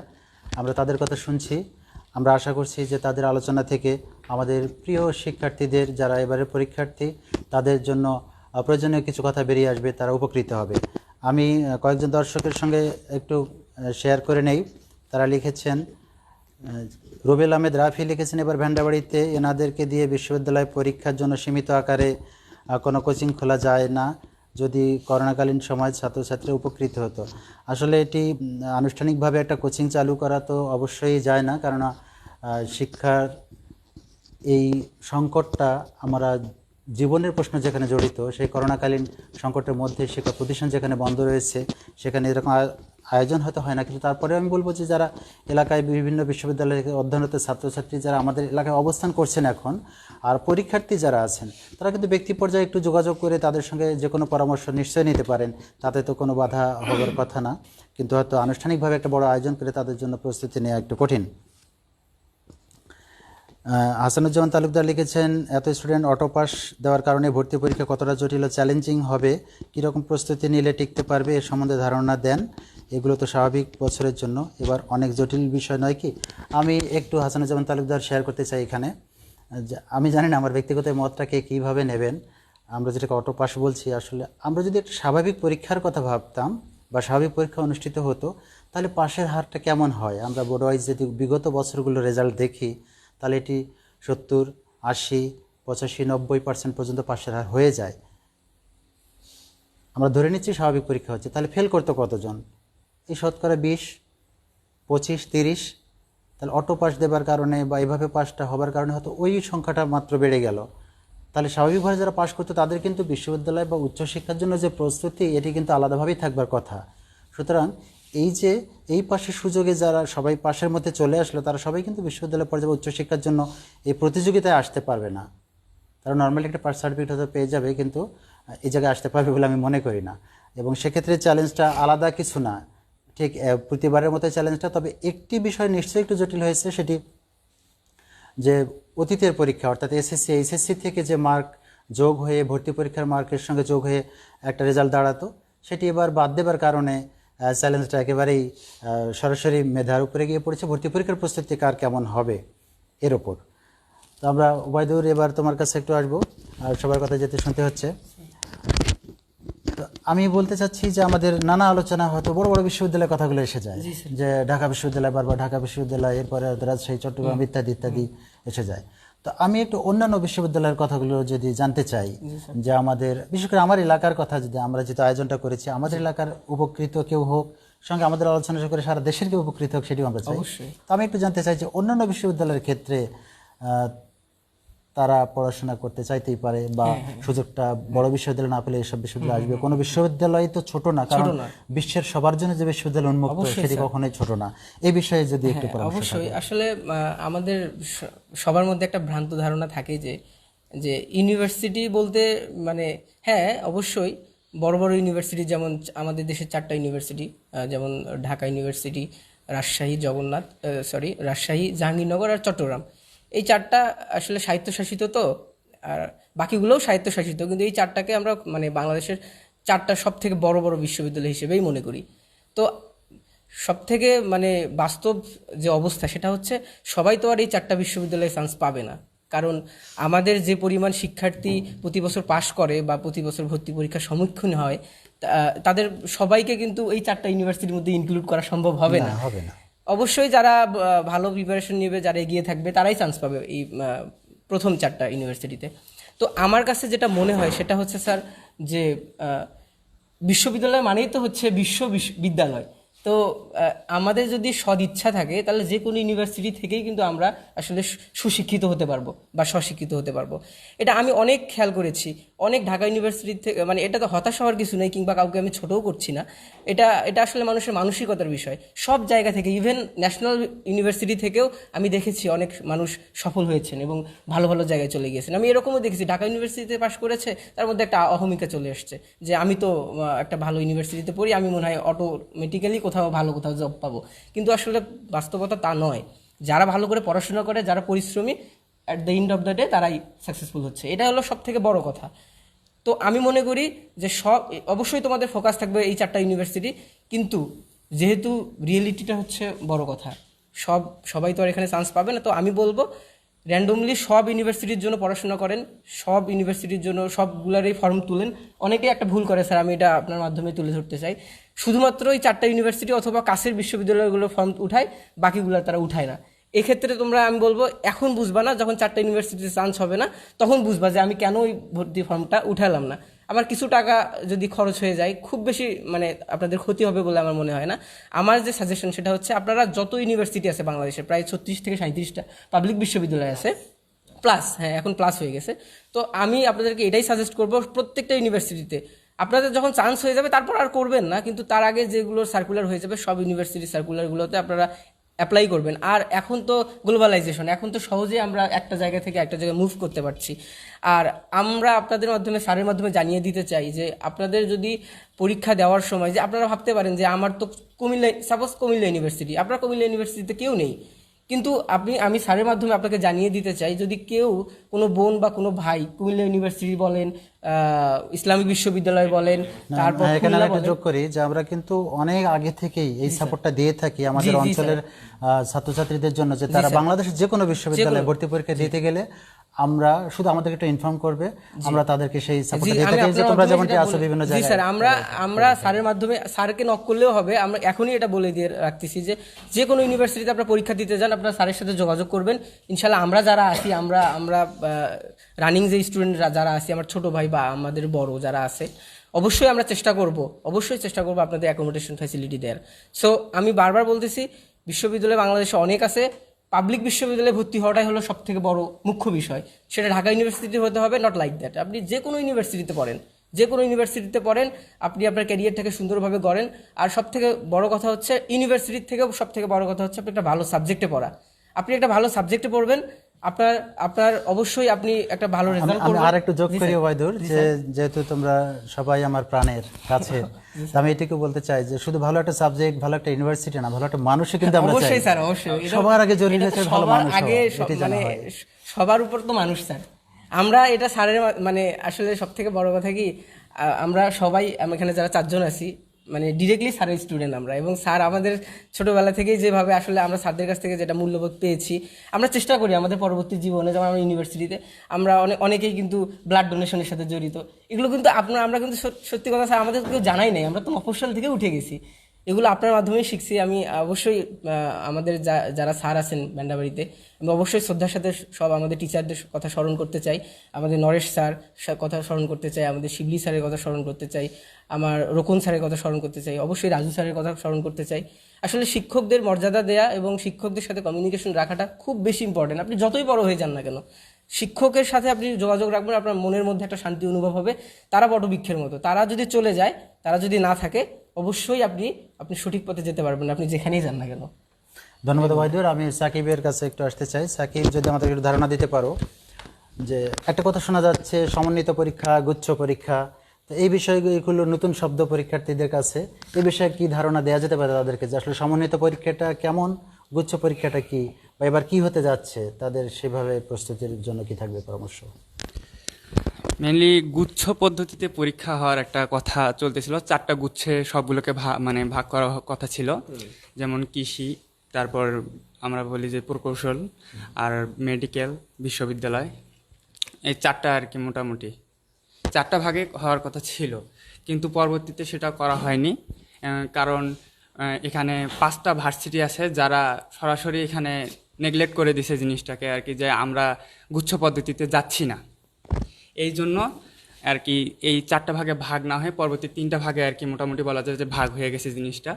যেমন আপনি দেখবেন যে এর আগে কৃষি বিশ্ববিদ্যালয়গুলো গুচ্ছ পদ্ধতিতে পরীক্ষা হয়েছে, তারপর অন্যান্য যেগুলো আছে সেগুলো নিজেদের মতোই পরীক্ষা হয়েছে। মেডিকেল তো গুচ্ছ পদ্ধতিতে আগে থেকেই আছে। আর এর মধ্যে বুয়েট যেহেতু এখানে মানে তাদের নেগলেক্ট করছে জিনিসটা, যে আমরা গুচ্ছ পদ্ধতিতে যাচ্ছি না, বাদ বাকি ইঞ্জিনিয়ারিংগুলো ছিল তারা গুচ্ছ পদ্ধতিতে যাওয়ার একটা ইচ্ছা তাদের মধ্যে ছিল। হ্যাঁ, তা মানে বুয়েটের এটা নেগলেক্ট করার ফলে তারাও আর কি ওখানে আর কি যায়নি পরবর্তীতে। তো এখন গুচ্ছ পদ্ধতিতে এই মুহূর্তে এসে তো আপনি দেখবেন যে এবার রেজাল্টটা যেভাবে হয়েছে সেটা সবারই মোটামুটি জানা। তো এই জায়গায় এসে আমাদের মাননীয় শিক্ষামন্ত্রী দীপুমণি নতুনভাবে আবার বলছে যে আমরা গুচ্ছ পদ্ধতিতে এবার যাওয়ার একটা প্ল্যান প্রোগ্রাম তাদের আছে। তো আজকের দিনে 15 তারিখ, আজকে সব বিশ্ববিদ্যালয়ের শিক্ষকরা আর কি প্রতিনিধিরা বসবে, এ বিষয়ে একটা ডিসিশনে আসবে যে আসলে আমরা গুচ্ছ পদ্ধতিতে যাচ্ছি কি না। কারণ দেশের পরিস্থিতি, একটা দেশ বলতে কি পুরো বিশ্বের পরিস্থিতি অন্যরকম। তো এর ভিত্তিতে একটা ভালো একটা ডিসিশন তো নিতেই হবে, যতটুকু পারা যায় সবাইকে মানে একত্রিত করে একটা ভালো ডিসিশন নিতে হবে। একটা কথা বলা যেতে পারে যে পদ্ধতি যাই হোক, সমন্বিত বা গুচ্ছ, পরীক্ষা কিন্তু মেধা দিয়েই পরীক্ষা দিতে হবে এবং তাকে মেধা ছাড়া কেউ কখনোই সফলতা পাবে না, এটা অবশ্যই। আর যদি এখানে আবার ওই আগের বিশ্ববিদ্যালয়গুলো যারা এটাকে নেগলেক্ট করে গেছে যে আমরা গুচ্ছ পদ্ধতিতে যাচ্ছি না, সেক্ষেত্রে যদি আবার তারা বেঁকে বসে, তাহলে পরীক্ষাটা যেটা মানে এখন যারা স্টুডেন্ট আছে পরীক্ষা দেবে তাদের ক্ষেত্রে একটা হবে কি, যে আমাদের রেজাল্ট হবে ডিসেম্বরে, যেটা রেজাল্ট হওয়ার কথা ছিল এখন এইচএসসি যেটা রেজাল্ট সেটা ডিসেম্বরে হবে। তো জানুয়ারিতে গিয়ে বা ফেব্রুয়ারিতে গিয়ে অনলাইন বা যে কোনোভাবে হোক পরীক্ষার একটা কথা এরকম মানে আসতেছিল। তো এটা কিন্তু সরাসরি না, তো এটাও পিছিয়ে যাবে আর কি। যদি পরীক্ষা যদি ওইভাবে নিতে না পারে তাহলে পরীক্ষাটা পিছিয়ে যাবে। তো গুচ্ছ পদ্ধতিটা এখনও সম্পূর্ণভাবে আমরা একটা সিদ্ধান্ত উপনীত হতে পারি না যে গুচ্ছ হবে বা হয়ে গেল, এরকম কোনো সিদ্ধান্ত এখনও আসতে পারতেছি না আমরা। তো এখন আজকের ডিসিশনের পর সেই জিনিসটা আর কি আমরা ক্লিয়ার হতে পারবো যে আমরা গুচ্ছতে যাচ্ছি না এটা আরও বিলম্বিত হবে, আরও ডিলে করবে জিনিসটা আর কি। ধন্যবাদ। তো আমি রাকিনের কাছে একটু আসবো আবার, যে যদি আমাদের এই শিক্ষার্থীরা এখন গ্রামে অবস্থান করছে, গ্রামের পরীক্ষার্থীদের কথা বলবো, আমাদের এলাকার যারা আছে, এখন তাদের কাছে কয়েকটা চ্যালেঞ্জ থাকে। একটা হচ্ছে প্রস্তুতির চ্যালেঞ্জ, তথ্যের ঘাটতি, তথ্যগুলো পাওয়ার একটা চ্যালেঞ্জ। এই ক্ষেত্রে কি পরামর্শ, তারা আসলে এখানে থেকে কতটা এই তথ্যগুলোকে পেতে পারে, কিভাবে তারা নিজেদেরকে আসলে প্রস্তুত করার ক্ষেত্রে একটু সুবিধা পেতে পারে? ধন্যবাদ স্যারকে। প্রথমত বলতে চাই যে আমাদের এই এলাকাতে এখন যথেষ্ট পরিমাণ বিশ্ববিদ্যালয় পড়ুয়া, মেডিকেল পড়ুয়া, ইঞ্জিনিয়ারিং বিশ্ববিদ্যালয় পড়ুয়া যথেষ্ট পরিমাণ স্টুডেন্ট আছে, যেটা কিনা 5-6 বছর আগেও ছিল না। তো আমার কাছে মনে হয় যে প্রায় প্রতিটা গ্রামে এরকম পাবলিক বিশ্ববিদ্যালয়ের স্টুডেন্টরা আছে। তো যদি কারো তথ্যের যদি সরাসরি ঘাটতি থাকে, সেক্ষেত্রে তো সরাসরি ভাই বা বোনের কাছে সরাসরি সে কন্ট্যাক্ট করতেই পারে। এছাড়াও যেটা করতে পারে, আমার কাছে যতটা মনে হয় যে প্রায় প্রতিটা বাড়িতেই এখন মোবাইলের সুবিধা আছে, অনেকেরই বাড়িতে অ্যান্ড্রয়েড ফোনের সুবিধা আছে। যারা এই এজে পৌঁছাইছে, আমার যতটুকু মনে হয় যে অ্যান্ড্রয়েড ফোন সবাই চালাইতেই পারে। গুগলে জাস্ট প্রত্যেকটা ইউনিভার্সিটি কিংবা যা জানতে চায় সেটা নিয়ে যদি একটু সার্চ দেয়, সব কিছুই এখন তথ্য পেয়ে যাবে তারা। জি স্যার, সব কিছুই পাওয়া পসিবল। তো আমার কাছে মনে হয় যে এগুলা অ্যাপ্লাই করলে যথেষ্টভাবে আর কি তথ্য পাওয়া যেতে পারে আর কি।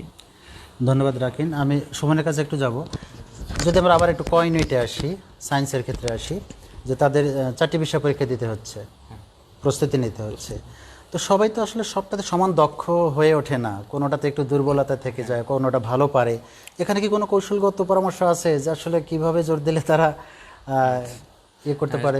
সেটা অবশ্যই, বিশেষ করে বিজ্ঞান বিভাগের জন্য নিজে নিজে প্রস্তুতি নেওয়াটা আসলেই অনেক কঠিন, কারণ আমাদের বিজ্ঞানের সিলেবাসটা যেমন অনেক বিশাল, অনুরূপভাবে পরীক্ষাগুলোও একটু হার্ড, যেহেতু ফিজিক্স বলেন, ম্যাথ বলেন, কেমিস্ট্রি বলেন, সবগুলো সাবজেক্টেই একটু হার্ড।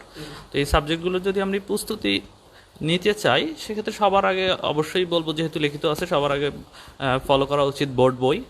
দ্বিতীয়ত, যারা কোচিং করতেছে তাদের জন্য কোচিংয়ের বিভিন্ন গাইড বই দেয়, সেই গাইড বইগুলোতে সলিউশন, এবং কোচিংয়ের ক্লাসে টিচাররা যে সলিউশনগুলো দেয় সুন্দরভাবে উপস্থাপন করে।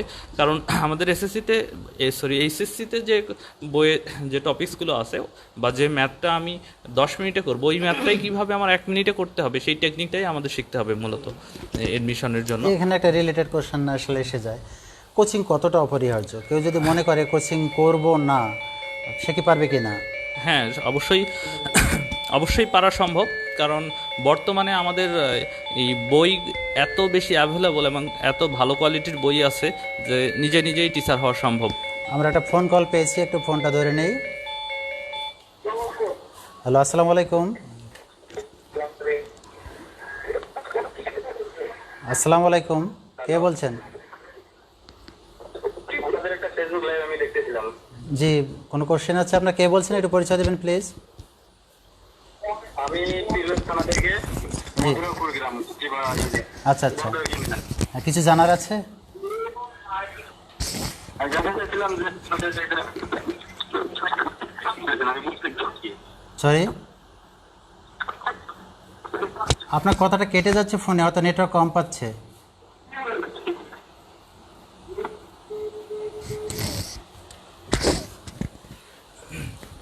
তো আমরা আচ্ছা, যে কথায় ছিলাম যে আসলে একা একা প্রস্তুতি নেওয়া সম্ভব কিনা, অবশ্যই সম্ভব চাইলে, কারণ বর্তমানে বাজারে অনেক বই আছে। ওই বিভিন্ন কোচিংয়ের গাইড বইয়ের পাশাপাশি যে বইগুলো সবচেয়ে ভালো চলে, যেমন আমি যদি বলি জয়কুলি সিরিজের অনেকগুলো বই আছে যেগুলোতে শর্টকাট টেকনিক সুন্দরভাবে উপস্থাপন করা হয়েছে। কেউ চাইলে নিজেই প্রস্তুতিটা নিতে পারে। হালকা কিছু সমস্যা অবশ্যই হবে, কারণ সায়েন্সের সব বিষয়ে ভালো দক্ষ হবে না সে, স্বাভাবিক। তো যদি এরকম কিছু সমস্যা হয়, সেক্ষেত্রে আশপাশে যার কাছে গেলে এই সমাধানটা পাওয়া যায়, এখানে আমরা বলি যে আসলে ইচ্ছা থাকলে উপায় হয়। যদি কেউ মনে করে যেটা আমার প্রয়োজন, তাহলে সেটা সে কিন্তু নানা দিক থেকেই এটি নিতে পারে, যেহেতু এখন তথ্য সহজলভ্য হয়েছে। এটা খুব ভালো একটা উপায়। যেমন কাছে যদি কাউকে নাও পাই, সবচেয়ে ভালো হচ্ছে ডিজিটাল বাংলাদেশ। আমরা বলছি ক্লাসে আমরা ইউটিউবে সার্চ দিলে যে কোনো টপিক্সের উপর সমাধান খুব সুন্দরভাবে দেওয়া আছে, চাইলেই কিন্তু এটা সম্ভব, শুধু ইচ্ছা প্রয়োজন। ইচ্ছা শক্তির ব্যাপার। তো ধন্যবাদ সুমনকে। আমি ওবায়দের কাছে আর একটু যাব, যে এবার আমি একটু মানবিকের দিকে যদি যাই, তাহলে একটু জানতে চাইবো যে তাদের যেমন বাংলা ইংরেজি সাধারণ জ্ঞান, এই সাধারণ জ্ঞান আসলে অসাধারণ হয়ে যায় অনেক যারা পারে না তাদের জন্য, বা একটা এই ক্ষেত্রে তাদের জন্য স্পেশালি কি পরামর্শ? জি স্যার, আমি শুরুতে আপনি সাধারণ জ্ঞানের কথা বললেন, আমি বলবো সাধারণ জ্ঞানের জন্য বাজারে অনেক বই আছে।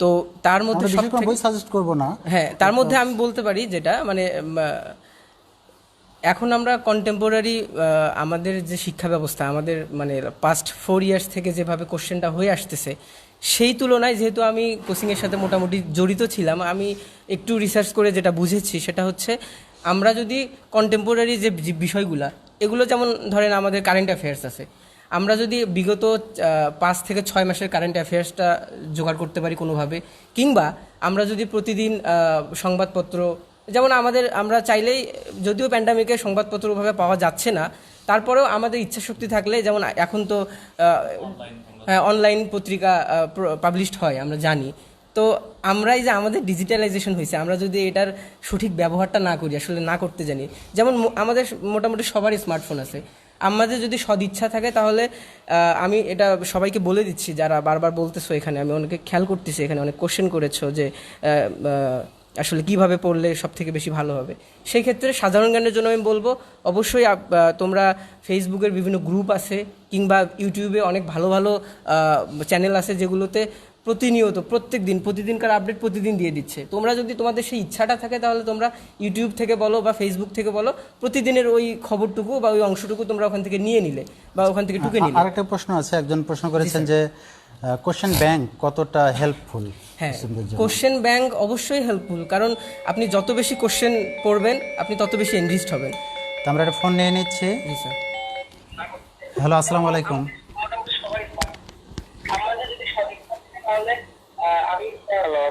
ওয়ালাইকুম আসসালাম, জি বলেন প্লিজ। হ্যালো, আমি তো ওই যে একটা লাইভ দেখছি, তো এই জন্য ফোন করলাম। জি বলেন। সাধারণ জ্ঞানের জন্য আমি বলবো অবশ্যই হ্যাঁ, প্রশ্ন করেন, কোনো কিছু জানার থাকলে বলবেন। আর টিভি সাউন্ড একটু কমাই দেবেন বা মোবাইল সাউন্ডটা কমাই দেবেন। বর্তমানে যে অনলাইন ক্লাসগুলো চালু হয়েছে, জি। এগুলো স্টুডেন্টদের উপর কতটা প্রভাব ফেলতেছে? আসলে স্টুডেন্টরা শিক্ষামুখী হচ্ছে না অন্য কোনো আর কি ইয়ারা হচ্ছে? তো এটা কি স্টুডেন্টকে আসলেই বাস্তব? হ্যাঁ, আমরা প্রশ্নটা বুঝতে পেরেছি, ধন্যবাদ।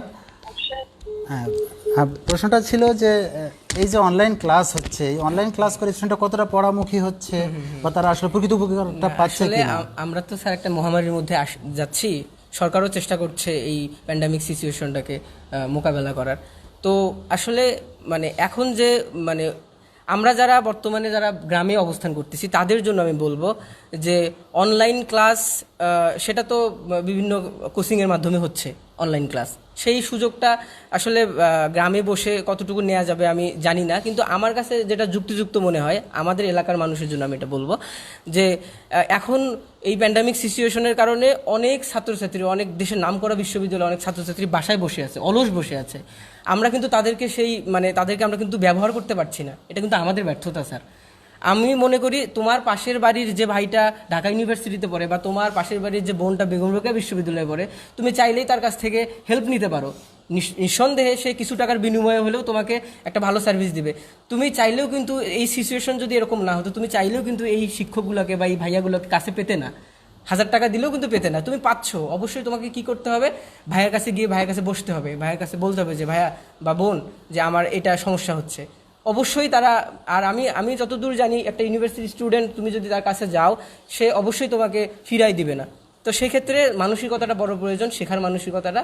তুমি চাইলে অনলাইন ক্লাস না, তুমি চাইলে তোমার লোকাল যে টিচার অথবা লোকাল যে ভাইয়ারা আছে যারা অলরেডি বিশ্ববিদ্যালয়ে পড়াশোনা করছে, তুমি তাদের হেল্প নিতে পারো এক্ষেত্রে। আর একটা কথা এখানে বলা যায় যে অনলাইন ক্লাস যেটি আসলে এটি তো স্বাভাবিক পরিস্থিতিতে না, তাই মন্দের ভালো হিসেবে তো এটি অবশ্যই উপকার হতে পারে। আর এটি নির্ভর করবে মূলত শিক্ষার্থী সেটাকে কতটা কাজে লাগাচ্ছে। এখন সব শিক্ষার্থী সেই ডিভাইস আছে কিনা, ধরেন একটা অনলাইন ক্লাস করতে গেলেও মোবাইল ফোনের প্রয়োজন, সবার তো মোবাইল ফোন নাও থাকতে পারে। আবার আরেকটা কথা, এই টেকনোলজি এই বেসড, মানে আমরা এইভাবে ক্লাস করে তো অভ্যস্ত নই। আমরা কতটুকু বুঝতে পারবো, কতটুকু শুনতে পারবো, আসলে অনেক অনেক বাধা থাকে এর মধ্যে, অনেক আসলে কনস্ট্রেইন থাকে। তো সেই ক্ষেত্রে আমি বলবো, আপনারা চাইলে, আপনারা যদি ইচ্ছা শক্তি থাকে, আমি বারবার বলছি আমাদের টেকনোলজি অনেক অ্যাডভান্সড, আমাদের ফোন আছে, মোবাইল ফোন আছে, আমরা চাইলে এটার বেস্ট ইউজ করতে পারি, আমরা এটার মিস ইউজ করবো না। আমরা অবশ্যই আপনাদের সন্তানদের আপনি একটা ভালো মোবাইল ফোন দেন, সে যদি সেটা ভালো কাজে লাগায় অবশ্যই সেটা একটা ভালো পজিটিভ একটা বিষয় বয়ে নিয়ে আসবে আমার মনে হয় স্যার।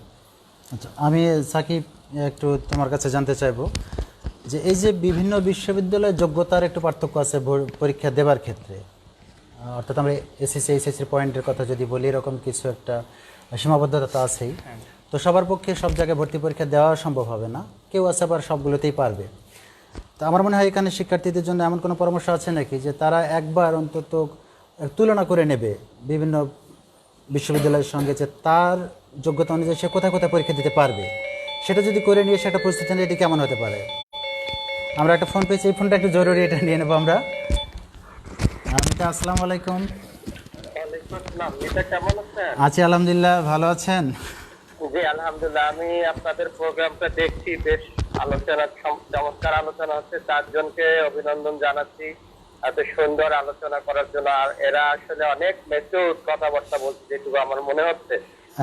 আরেকটু কথা মিতা, প্লিজ মিতা, আমি একটু দর্শকদের জন্য পরিচয়টা করে দিতে চাই। আমাদের সঙ্গে এখন যুক্ত আছেন রাজশাহী বিশ্ববিদ্যালয়ের অধ্যাপক শরীফুল ইসলাম, আমাদের এলাকার কৃতি সন্তান, প্রিয় ভাই। আমরা এখন একটু জানতে চাই। হ্যাঁ, বিষয়টি হচ্ছে যে মিতা, আপনি খুব ভালো করে জানেন যে আমরা যে সময় বিশ্ববিদ্যালয়ে পড়েছি তখন কিন্তু আমাদের এলাকায় এত স্টুডেন্ট ছিল না বিশ্ববিদ্যালয়ে পড়ুয়া। তো এখন কিন্তু আমাদের ভ্যান্ডাবাড়ি এলাকায় অনেক স্টুডেন্ট আছে বাংলাদেশের বিভিন্ন বিশ্ববিদ্যালয়ে পড়ছে, এবং একটি কথা এরা বলছিল যে 4টি বড় বিশ্ববিদ্যালয়, আসলে এই 4টি বিশ্ববিদ্যালয় 1973 সালে বঙ্গবন্ধু শেখ মুজিবুর রহমানের যে অ্যাক্ট করেছিল সেই অ্যাক্টে চলে।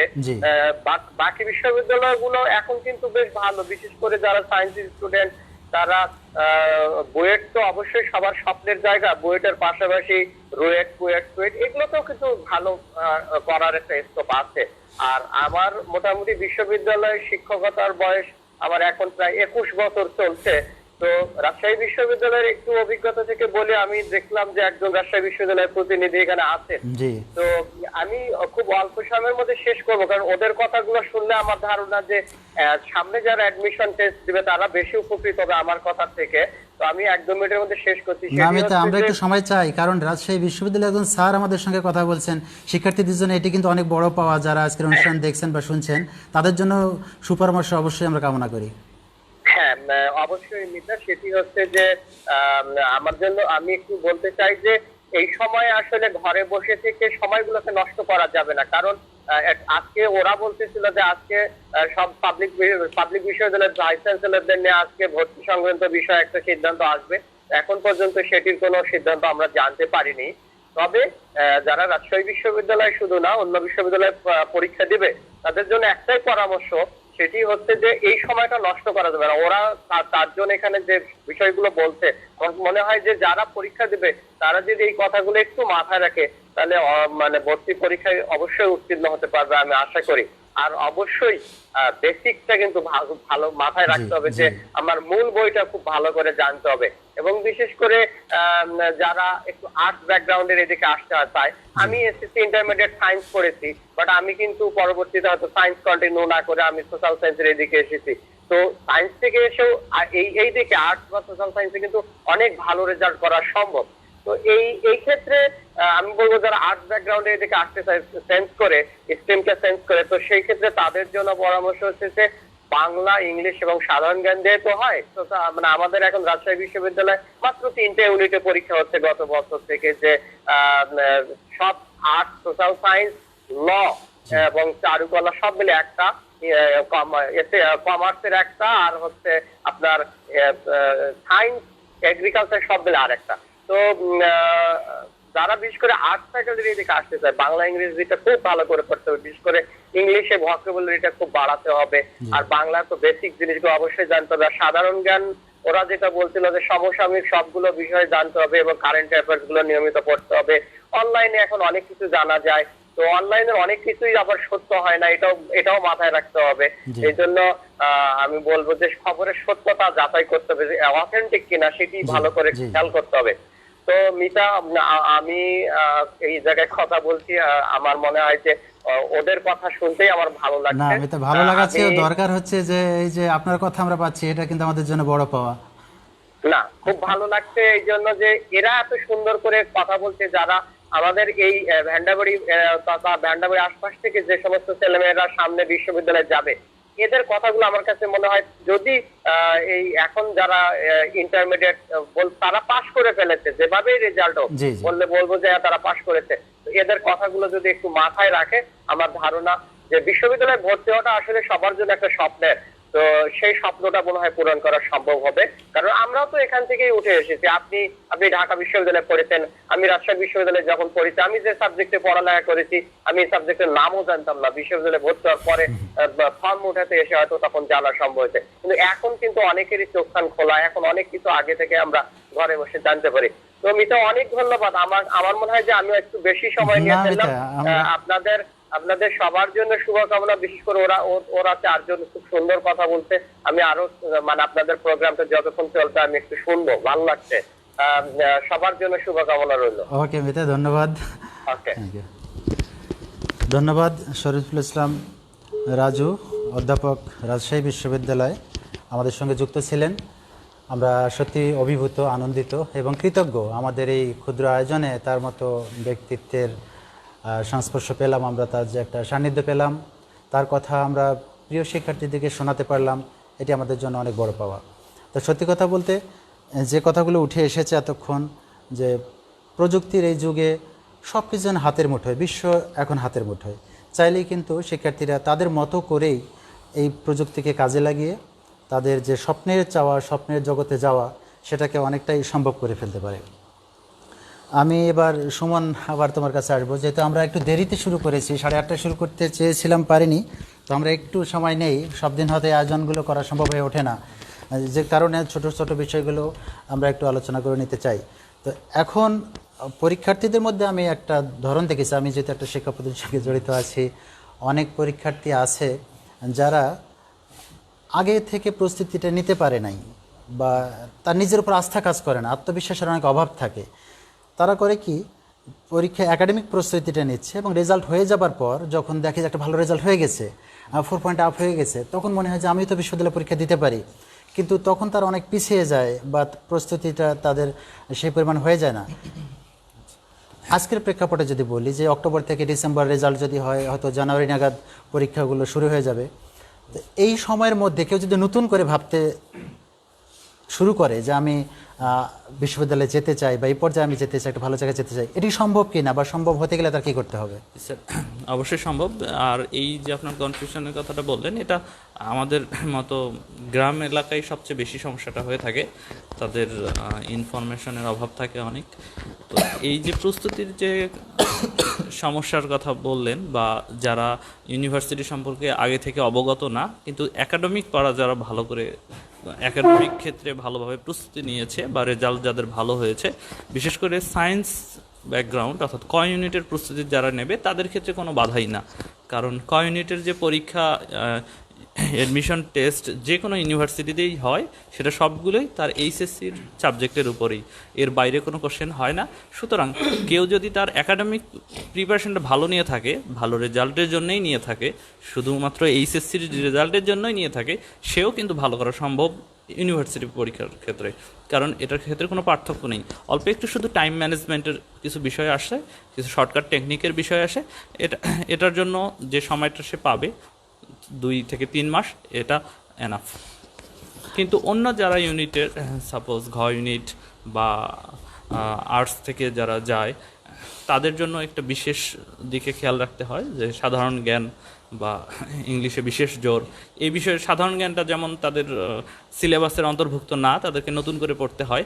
সেই ক্ষেত্রে একটু সমস্যায় পড়ে যারা আগে থেকে প্রস্তুতি নিয়ে থাকে, তাদের জন্য এটা সুবিধাজনক, কিন্তু এখনও সম্ভব। এই যে টাইমটা পাওয়া যায়, এই টাইমটা নিয়েও সম্ভব। সুতরাং হতাশ হওয়ার কিছু নেই, শুধু কঠোর পরিশ্রম করতে হবে এবং সময়কে কাজে লাগাইতে হবে, সময় নষ্ট করা যাবে না। ধন্যবাদ সুমন তোমাকে। আমি রাকিনের কাছে একটু আসতে চাই যে আমাদের হ্যাঁ, সেটাও আমি জানতে চাইবো। কোশ্চেন ব্যাংক নিয়ে কিছু বলার আছে, রাকিন বলবে। আর একটা বিষয় আমি জানতে চাচ্ছি, সেটি হচ্ছে যে আমাদের ফ্যামিলিগুলোতে শিক্ষার্থীদের এখনও সব সিদ্ধান্ত নেবার সক্ষমতা কিন্তু হয়ে ওঠে না। আবার আমাদের অভিভাবকদের দিকে যদি তাকাই, আমাদের গ্রামাঞ্চলে উচ্চশিক্ষিত অভিভাবক সবাই নন, তিনি হয়তো উচ্চশিক্ষার এই বিষয়গুলো সব নিজে বুঝতে পারেন না। এই ক্ষেত্রে সব মিলিয়ে আমি যদি একটু জানতে চাই যে অভিভাবকদের ভূমিকাটা কি হতে পারে বা কী হওয়া উচিত? যেমনটি তোমরা তোমাদের পরিবার থেকে যে সাপোর্ট পেয়ে আজকে এই জায়গায় চলে এসেছো, তাহলে অভিভাবকরা কী ধরনের সাপোর্ট এই সময় দিলে বা তাদের কী ধরনের চিন্তাগুলো অ্যাপ্লাই করলে সেই শিক্ষার্থীদের জন্য একটা ভালো হবে? ধন্যবাদ স্যার। তো আমার কাছে মনে হয় যে একটা রিলায়েবল ইনফরমেশন হিসেবে আমি নিজেই আমাকে এই জায়গাটাতে উপস্থাপন করতে পারি। সেটা হচ্ছে গিয়ে ছোটোবেলা থেকেই যেহেতু সব সময় রেজাল্টগুলো ভালো হয়ে আসছিল, বাবা মারও ইচ্ছে প্রথমত সবসময় থাকে যে হচ্ছে ডাক্তার হওয়া। তো আমারও ওরকমই আর কি কথা ছিল, কিংবা অ্যাকচুয়ালি আমার ফ্যামিলি সবসময় চাইতো যে আমি ডাক্তার হই। তো আমি আসলে ইন্টারমিডিয়েট সেকেন্ড ইয়ার থেকেই আমি আসলে ফিল করা স্টার্ট করি যে আসলে আমার ডাক্তার হওয়ার কোনো ফিলিংস নাই। যেমনটা হয় যে ঠিক আছে, আমাদের সমাজে প্রতিষ্ঠিত রোগী হতে পারলে ধন্য হই নাকি এমন? আচ্ছা, আমার সমাজে প্রতিষ্ঠিত মানুষরা আমরা ডাক্তার বা ইঞ্জিনিয়ার দিয়ে আসলে গণ্য করি। তো সেক্ষেত্রে হয়তো বা ওই যে ওই রকম চিন্তা থেকে যে সোসাইটি কি চাচ্ছে, সেই হিসেবে হয়তো বা আমি ডাক্তারি পড়ার চিন্তা ভাবনা করতাম, কিন্তু আসলে আমি নিজে থেকে কখনো ফিল করতাম না। ফলশ্রুতিতে যেটা হয়েছে যে ম্যাথ সবসময় ভালো লাগতো, কিন্তু শেষ মুহূর্ত পর্যন্ত আমাকে কনফিউশনে থাকতে হয়েছে যে আসলে আমি কি মেডিকেল কোচিং করব কি না। কিন্তু তারপরে যেটা হয়েছে যে আমি আলটিমেটলি মেডিকেল কোচিংয়ে ভর্তি হই, এবং পরবর্তীতে দেখা গেল আমি প্রচণ্ড ডিপ্রেসড হয়ে গেলাম যে আসলে আমার ডাক্তার হওয়ার কোনো স্বপ্নই নাই। আবার এটা আমি বুঝতে পারছিলাম যে আসলে মেডিকেল চান্স মানে আমি পাবোই, আমার কখনোই কনফিউশন ছিল না। তো আলটিমেটলি যখন আমার ফ্রেন্ড এখানে আছে সাকিব, তো আমি এতটা ডিপ্রেসড হয়ে গেছিলাম যে একটা সময় কোচিংয়ের মাঝ পর্যায়ে আমি আসলে ছেড়ে দিতে চাইছিলাম। তো সাকিবকে একদিন ডেকে পুরো রংপুর আমাকে সাকিব ঘুরায় বুঝাইলো যে না আসলে তুমি যেমনটা ভাবতেছো ডাক্তারি অতটা প্রেশারিয়াস না, বা ওই রকম তুমি পারবা, সমস্যা নেই, ডাক্তারি এরকম করে অনেকেই যায়, চলে যায়, হয়ে যায়। তো আমি আসলে সবসময় ভাবতাম যে যেটাতে আমার আসলে ভালো লাগা নাই সে জায়গাতে আমি কখনো সাকসিডেড হতে পারবো না, আমার সবসময় এটা মনে হইতো। তো পরবর্তীতে যেটা হলো যে ডাক্তারিতে চান্স পেলাম, কিন্তু তারপরও আমি এটাতে অ্যাডমিট না হয়ে বরং ঢাকা ইউনিভার্সিটির জন্য আবার আমাদের সে সময় 23 দিনের একটা গ্যাপ ছিল, প্রিপারেশন নিয়ে আলটিমেটলি এখন ঢাকা ইউনিভার্সিটিতে ভর্তি হয়ে গেছি। তো মাঝখানে যেটা হয়ে গেল, এই যে বিশাল একটা আমার ডিপ্রেসড টাইম কেটে গেল। খুব ছোট জীবন তো আমাদের, এই এতটুকু জীবনের মধ্যে যদি আমরা কি হব না হব আর সেসব ভেবে ডিপ্রেশনে থেকে যাই, আমার কাছে মনে হয় যে এটা সম্পূর্ণই টাইম। তো আমার কাছে যেটা মনে হয় যে আসলে এই জায়গাটাতে আমার ফ্যামিলি খুবই সাপোর্টেড ছিল যে আমি আলটিমেটলি মেডিকেলে চান্স পেয়েও আমি পরবর্তীতে যে ঢাকা ইউনিভার্সিটিতে মুভ করতে পারছি, এর কারণটাই হচ্ছে আমার ফ্যামিলি খুব বেশি সাপোর্টেড ছিল। আমার বাবা মা বলতেন যে তোমার যেটা ভালো লাগে তুমি সেটাই করো। তো আমার মনে হয় যে এরকম হওয়াটাই সব থেকে বেটার, কারণ আমি এখন আর কোনো ডিপ্রেসড নাই। হয়তো মেডিকেল অ্যাডমিট হলে আমি এই সময় 5th ইয়ারে থাকতাম, আমার আলটিমেটলি আজীবন ডিপ্রেশন হয়তো বা থাকতো, খারাপ লাগাটা থাকতো, কিন্তু আমার ফ্যামিলি এই জায়গাটা থেকে আমাকে উদ্ধার করেছে। আমি মনে করি যে ফ্যামিলির এই জায়গাটাতে একটু উদার হওয়া উচিত। ছেলেমেয়েরা আসলে কি চাচ্ছে, তার আগ্রহের জায়গাটা কোনটা, এই জায়গাটা একটু বোঝার চেষ্টা করা উচিত। সেক্ষেত্রে যেটা হবে যে সেই ছেলে বা মেয়েটা তো একটা সময় প্রফেশনে যাবে, সে কখনো ডিপ্রেসড ফিল করবে না যে না আমার আসলে এরকম হওয়ার ইচ্ছে ছিল, আমি এটাতে ভালো ছিলাম, পরে এইটাতে আসলাম, আমি এই কারণে সাকসিডেড হতে পারলাম না, এই ব্যাপারটা কখনো থাকবে না। এটা আমি সবসময় ফিল করি। তো বাবা মাদের কাছে আমার এইটা অনুরোধ যে তাদের ছেলেমেয়েরা আসলে কি চাচ্ছে এই ব্যাপারটা একটু খেয়াল রাখা। ধন্যবাদ রাকিন। আমি ওবায়দুর তোমার কাছে আসবো যে আমি যদি এভাবে দেখি যে আমরা এখনও স্বপ্নের কথা বললেই যেন বুঝি একটা বিশ্ববিদ্যালয়ে ভর্তি হব, ডাক্তার হব, ইঞ্জিনিয়ার হব, অনেক বড় বড় কিছু হব, যে কথাগুলো চলে আসলে আসলে তো স্বপ্ন কি শুধু এটাই হতে পারে যে সুন্দর জীবনের স্বপ্ন দেখতে হবে, সে সৌন্দর্যটা অন্তর থেকে আসবে, তার শান্তিটা কিন্তু এক ধরনের হবে। তো যারা বিশ্ববিদ্যালয় পর্যায়ে যেতে পারবে না তাদের আশাহত হবার কিছু নাই। আমার মনে হয় যে এই জগৎটা অনেক বড়, অবশ্যই, তারা উদ্যোক্তা হতে পারে, অবশ্যই। তারা নিজেরা আর 10 জনকে চাকরি দেওয়ার মতো একটা কিন্তু ক্ষমতা প্রফেশনে চলে যেতে পারে। তৈরি সেটা যে করতে উচ্চ শিক্ষার ডিগ্রি থেকেই আসবে জি। এমনটি নয়। এই বিষয়ে যদি কিছু বলা যেত শিক্ষার্থীদের। আসলে মানে ভর্তি পরীক্ষা একটা যুদ্ধের মতো। তো এই যুদ্ধে সবাই যে পাশ করবে তা না, কেউ অকৃতকার্য হবে, আবার কারোর জন্য এই অকৃতকার্য হওয়াটাই হয়তো সাফল্যের সোপান হতে পারে, এটা আমার কাছে মনে হয়। তো লাইফের প্রত্যেকটা স্টেজে খুব মানে গুরুত্বপূর্ণ। তো আমার কাছে মনে হয় যে আমি ইউনিভার্সিটিতে চান্স পেলাম না, সাপোজ আমি পেলাম না, তাই বলে যে আমার জীবনটা নষ্ট হয়ে যাবে, তাই বলে যে আমি পৃথিবীর কাছে মিনিংলেস হয়ে যাব, নট লাইক দ্যাট। আমার কাছে এটা মনে হয় না। তো আসলে আমরা মানে একদম যে জায়গায় গিয়ে আমরা ব্যর্থ হয়েছি ওই জায়গা থেকে আবার নতুন করে শুরু হতে পারে মানুষের জীবনটা। তো সেক্ষেত্রে ভালো ইউনিভার্সিটি চান্স পেলাম না, সাপোজ জাতীয় বিশ্ববিদ্যালয়ে চান্স পেলাম, তো কি আমাদের মানে ফার্স্ট অ্যান্ড ফরমোস্ট ডিউটিটা হবে যে জায়গাটাই থাকবো না কেন, যেখানেই থাকি না কেন, আমরা যদি মানে মন থেকে কোনো কিছু করার চেষ্টা করি, যে কোনো কাজ সেটা, তাহলে অবশ্যই আমরা সফলকাম হব। তো সেক্ষেত্রে ঢাকা ইউনিভার্সিটিতে চান্স পেলাম না বা আদার্স পাবলিক বিশ্ববিদ্যালয়ে চান্স পেলাম না, তাই জন্য মন খারাপ করে বসে থাকবো, এটা যেন আমরা না করি। অবশ্যই আমরা চেষ্টা করব যে জায়গাতেই চান্স পাই ওখান থেকেই ভালো কিছু করার। আর সবাই যে ভালো চাকরি পাবে, সবার জন্য যে সরকার যে সবার জন্য চাকরি নিয়ে বসে আছে, এটা ভাবাটা অনর্থক আমার কাছে মনে হবে। সো সেলফ এমপ্লয়মেন্ট বলতে একটা কথা আছে, আপনি চাইলে আপনি নিজেই নিজের জবটা ক্রিয়েট করতে পারবেন, অথবা আপনি চাইলে হাজারো মানুষের জব ক্রিয়েট করতে পারবেন। একজনের অধীনস্থ হয়ে থাকার চেয়ে আমার কাছে মনে হয় আপনি লিড দেবেন, আপনি কাউকে নেতৃত্ব দেবেন, এর থেকে ভালো কিছু আমার কাছে কিছু মনে হয় না। কিন্তু আমাদের it is a matter of great regret that আমাদের সোসাইটি আসলে আমাদের সিস্টেমটাই খারাপ। আমাদের সিস্টেমটা এরকম যে আমি যদি বিসিএস ক্যাডার না হই বা আমি যদি ভালো কোনো সরকারি চাকরি না করি, তাহলে আমাকে নেগলেক্টেড করা হয়। এটা হয়ে আসে ফ্যামিলি থেকে। তাহলে এটা চেঞ্জ করবে কে? এইটা আসলে কারো একার পক্ষে তো সমাজ সম্ভব তো না। না, সমাজকে চেঞ্জ করবার দায়িত্ব কিন্তু তোমাদের, তো এই প্রজন্মের, অর্থাৎ সে নিজেকে যদি বদলায়, নিজের মানসিকতাকে বদলায় যে আমি ওটা ভাববো না, এখন আমি আমরা আমার মতো যারা চলবো। নতুন জেনারেশন আছি, আমাদেরই স্যার আপনাদের জেনারেশন তো এখন প্রায় শেষের দিকে, এখন আমাদের নতুন জেনারেশন আসতেছে। তো আমার নতুন জেনারেশনের কাছে আমাদের যে এক্সপেকটেশন সেটা হচ্ছে যে এই দিনটা একদিন বদলে যাবে, এই সময়টা একদিন বদলে যাবে। আমার মনে হয় এক সময় দেখা যাবে যে চাকরি ছাড়াও মানুষ যে নতুন কিছু করছে, ক্রিয়েটিভ কোনো কিছু করছে, উদ্যোগ নিয়ে একটা ভালো রেস্টুরেন্ট দিচ্ছে, একটা ভালো ব্যবসা করছে, সবগুলোকে আমরা যেদিন অ্যাপ্রিসিয়েট করতে শিখবো, আমার কাছে মনে হয় সেদিন একটা সুন্দর জীবন আমাদের বা একটা সুন্দর সমাজ ব্যবস্থা তৈরি হবে, আমার কাছে মনে হয় এটা। ধন্যবাদ ওবায়দুর। আমরা একটু শেয়ার করে নেই, একরাম খান বিপ্লব সুদূর যশোর নাভারণ থেকে আমাদের সঙ্গে যুক্ত হয়েছেন। লিখেছেন, প্রস্তুতির জন্য টেক্সট বইকে বেশি প্রাধান্য দেওয়া যায় কি? হ্যাঁ, অবশ্যই যায়, খুব যায়, কথাগুলো আলোচনা হয়েছে। ধন্যবাদ জানাচ্ছি প্রিয় বন্ধু একরাম খান বিপ্লবকে, যে অনেক দূর থেকে আমাদের সঙ্গে যুক্ত আছেন।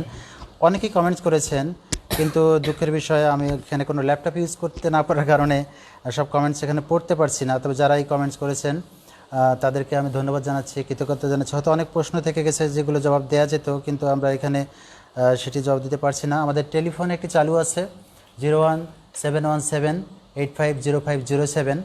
যারা সরাসরি কথা বলতে চান তারা এই নাম্বারে প্রশ্ন করে কথা বলতে পারেন। আমাদের 1 ঘন্টার এই সেশনটি আসলে শেষের দিকে। আমরা কেউ অনুরোধ করেছেন, রুবেল আহমেদ রাফি বলেছেন যে এনাদেরকে নিয়ে আরও বিশ্ববিদ্যালয় পরীক্ষার জন্য আরও কোনো অনুষ্ঠান করলে ছাত্রছাত্রীরা উপকৃত হতো। আমরা চেষ্টা করবো এর মধ্যে যদি আবার পারা যায়। আমাদেরও সীমাবদ্ধতা আছে, আবার শুধু এই গল্প শুনলে হবে না, তাদের প্রস্তুতির জন্য আমাদের সুযোগ দিতে হবে।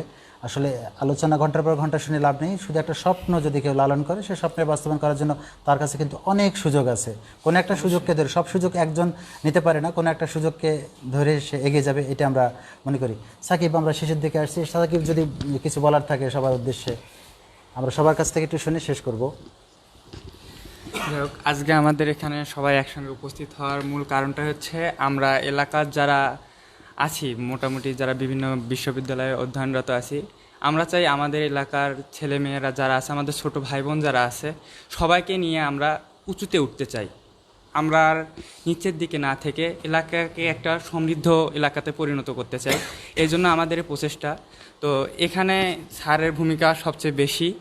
তো আমি চাইবো আর কি আমাদের এই কথাগুলো যারা আমাদের ছোট ভাই বোন আছে তোমরা একটু গুরুত্ব সহকারে নিবা, কারণ এই সময়টুকু যে সময়টুকু আছে সামনে তোমাদের হয়তো বা 3 থেকে 4 মাস তোমরা এই সময়টা ক্যারি করতে পারবা।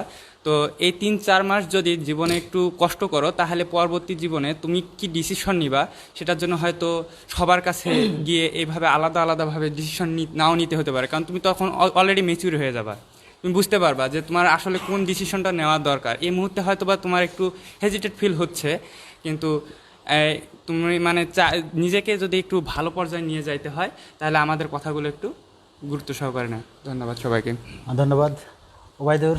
হ্যাঁ, সবার জন্য তো শেষ কথা। আসলে শেষমেশ যেটা বলতে চাই, আমরা আসলে এখানে সবাই একত্রিত হয়েছি একটাই উদ্দেশ্য নিয়ে, একটা ভালো উদ্দেশ্য নিয়ে।